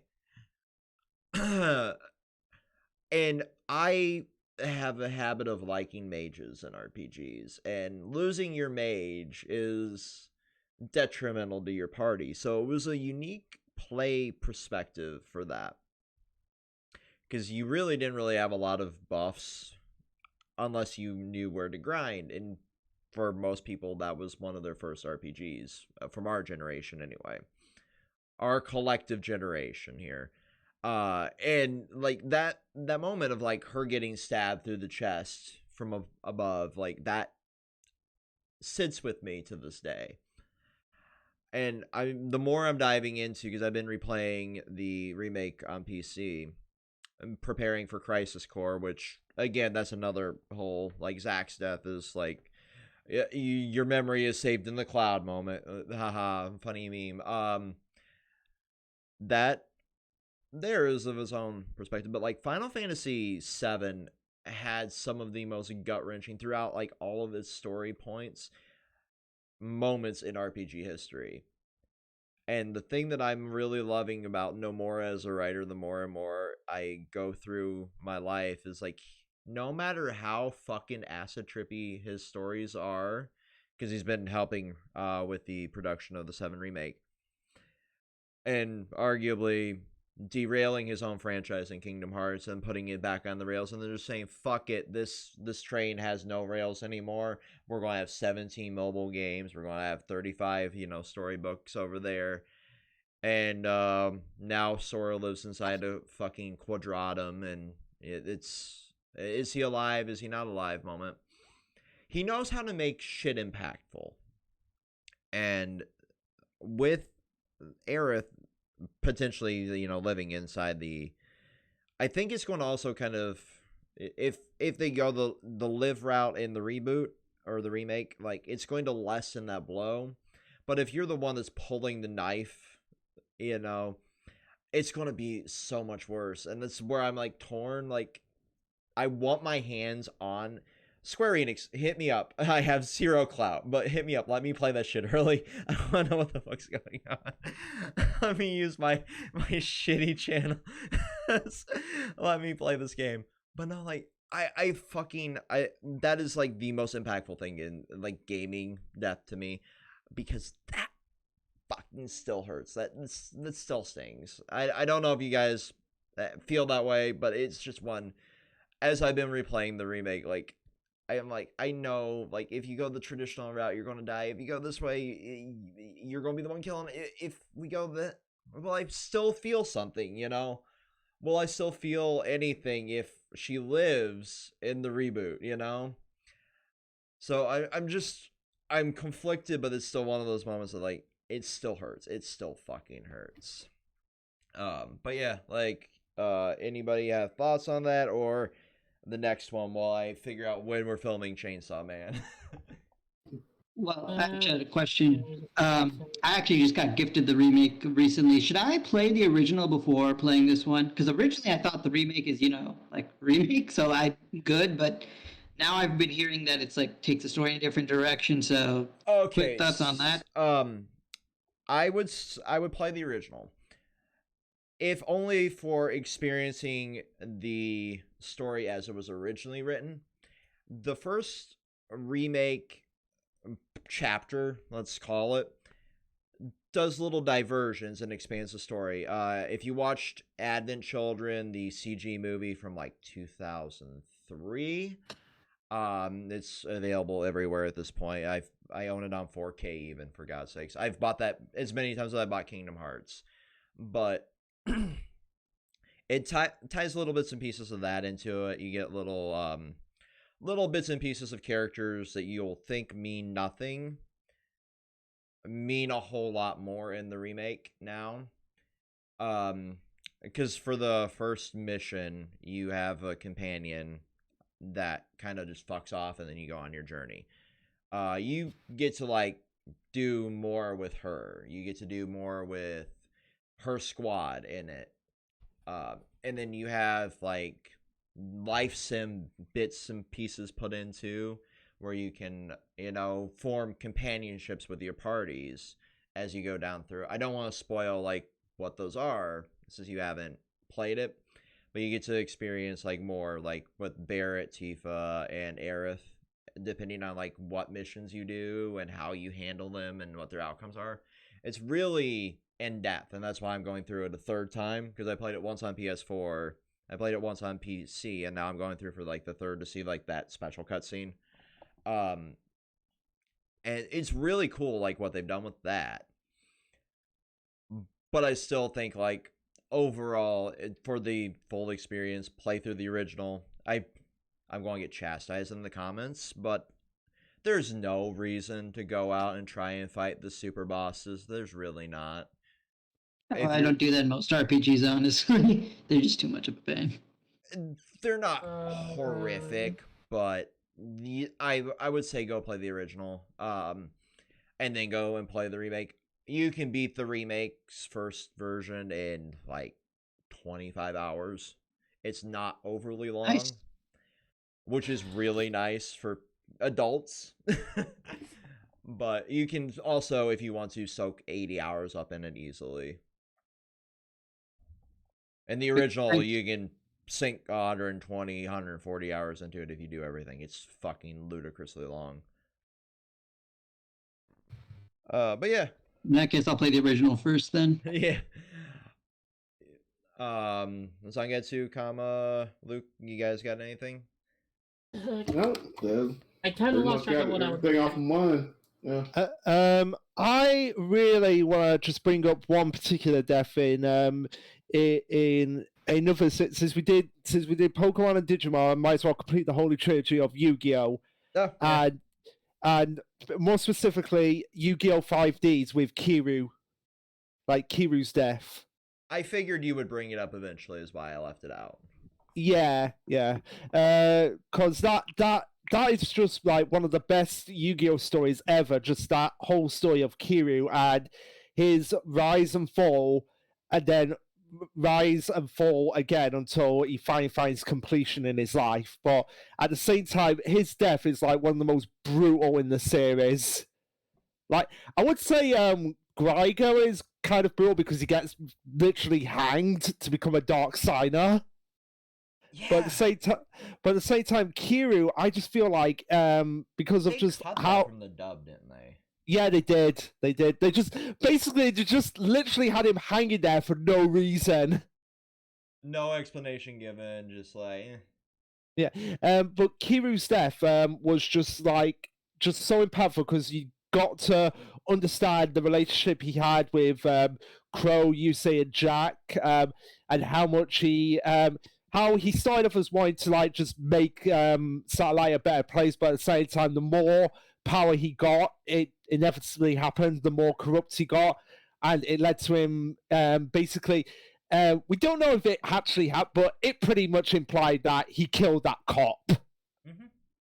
And the penalty for killing a cop is obviously death, you know. But it was death in the most Yu-Gi-Oh way as possible. They took away his deck, the one thing that mattered the most to him, to the point that he literally starved himself to death in his prison cell. Mm-hmm. Yeah, and it's crazy because he's I think one of the first villains that pretty much was gonna win and gonna straight up kill the main character. Yeah, no, it's insane. Like that.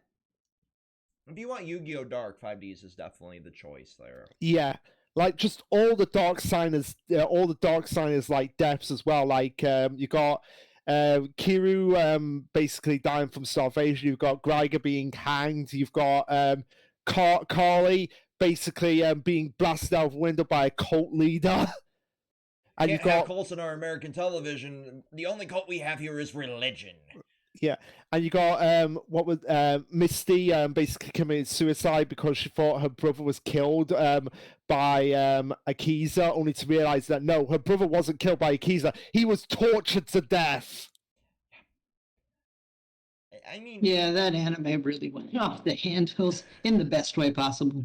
Yeah, like I thought the fucking like season 3 where you're in the dark realm with Yubel stuff was dark Yu-Gi-Oh, but when you get to 5Ds, like when you get to 5Ds, and like I'd not even getting into account of just one of the most tragic backstories I think 5Ds has not Yu-Gi-Oh's ever had, the backstory of Aporia.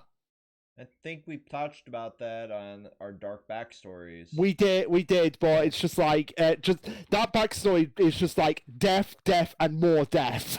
No, like that anime was insane. I need to go through and watch Arc 5 and the last season of Zaxel. I still need to watch Arc 5 and then V-Reigns. Yeah, I still need to do that as well. I need to try and stomach the chibi art style of Sevens too. Yep, same. So I feel like we should. I feel like that should be something that we all do together. You know what? Not a bad idea. Yeah, like go through every Yu-Gi-Oh ever. We're starting with season 0. Let's go. Yeah. You know what? I'm for it. So Can we do that instead of Naruto?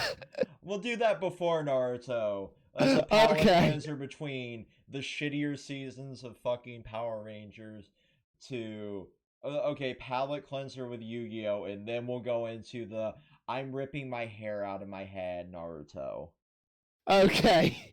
And by the So, time yeah. we're done with that, One Piece might be over.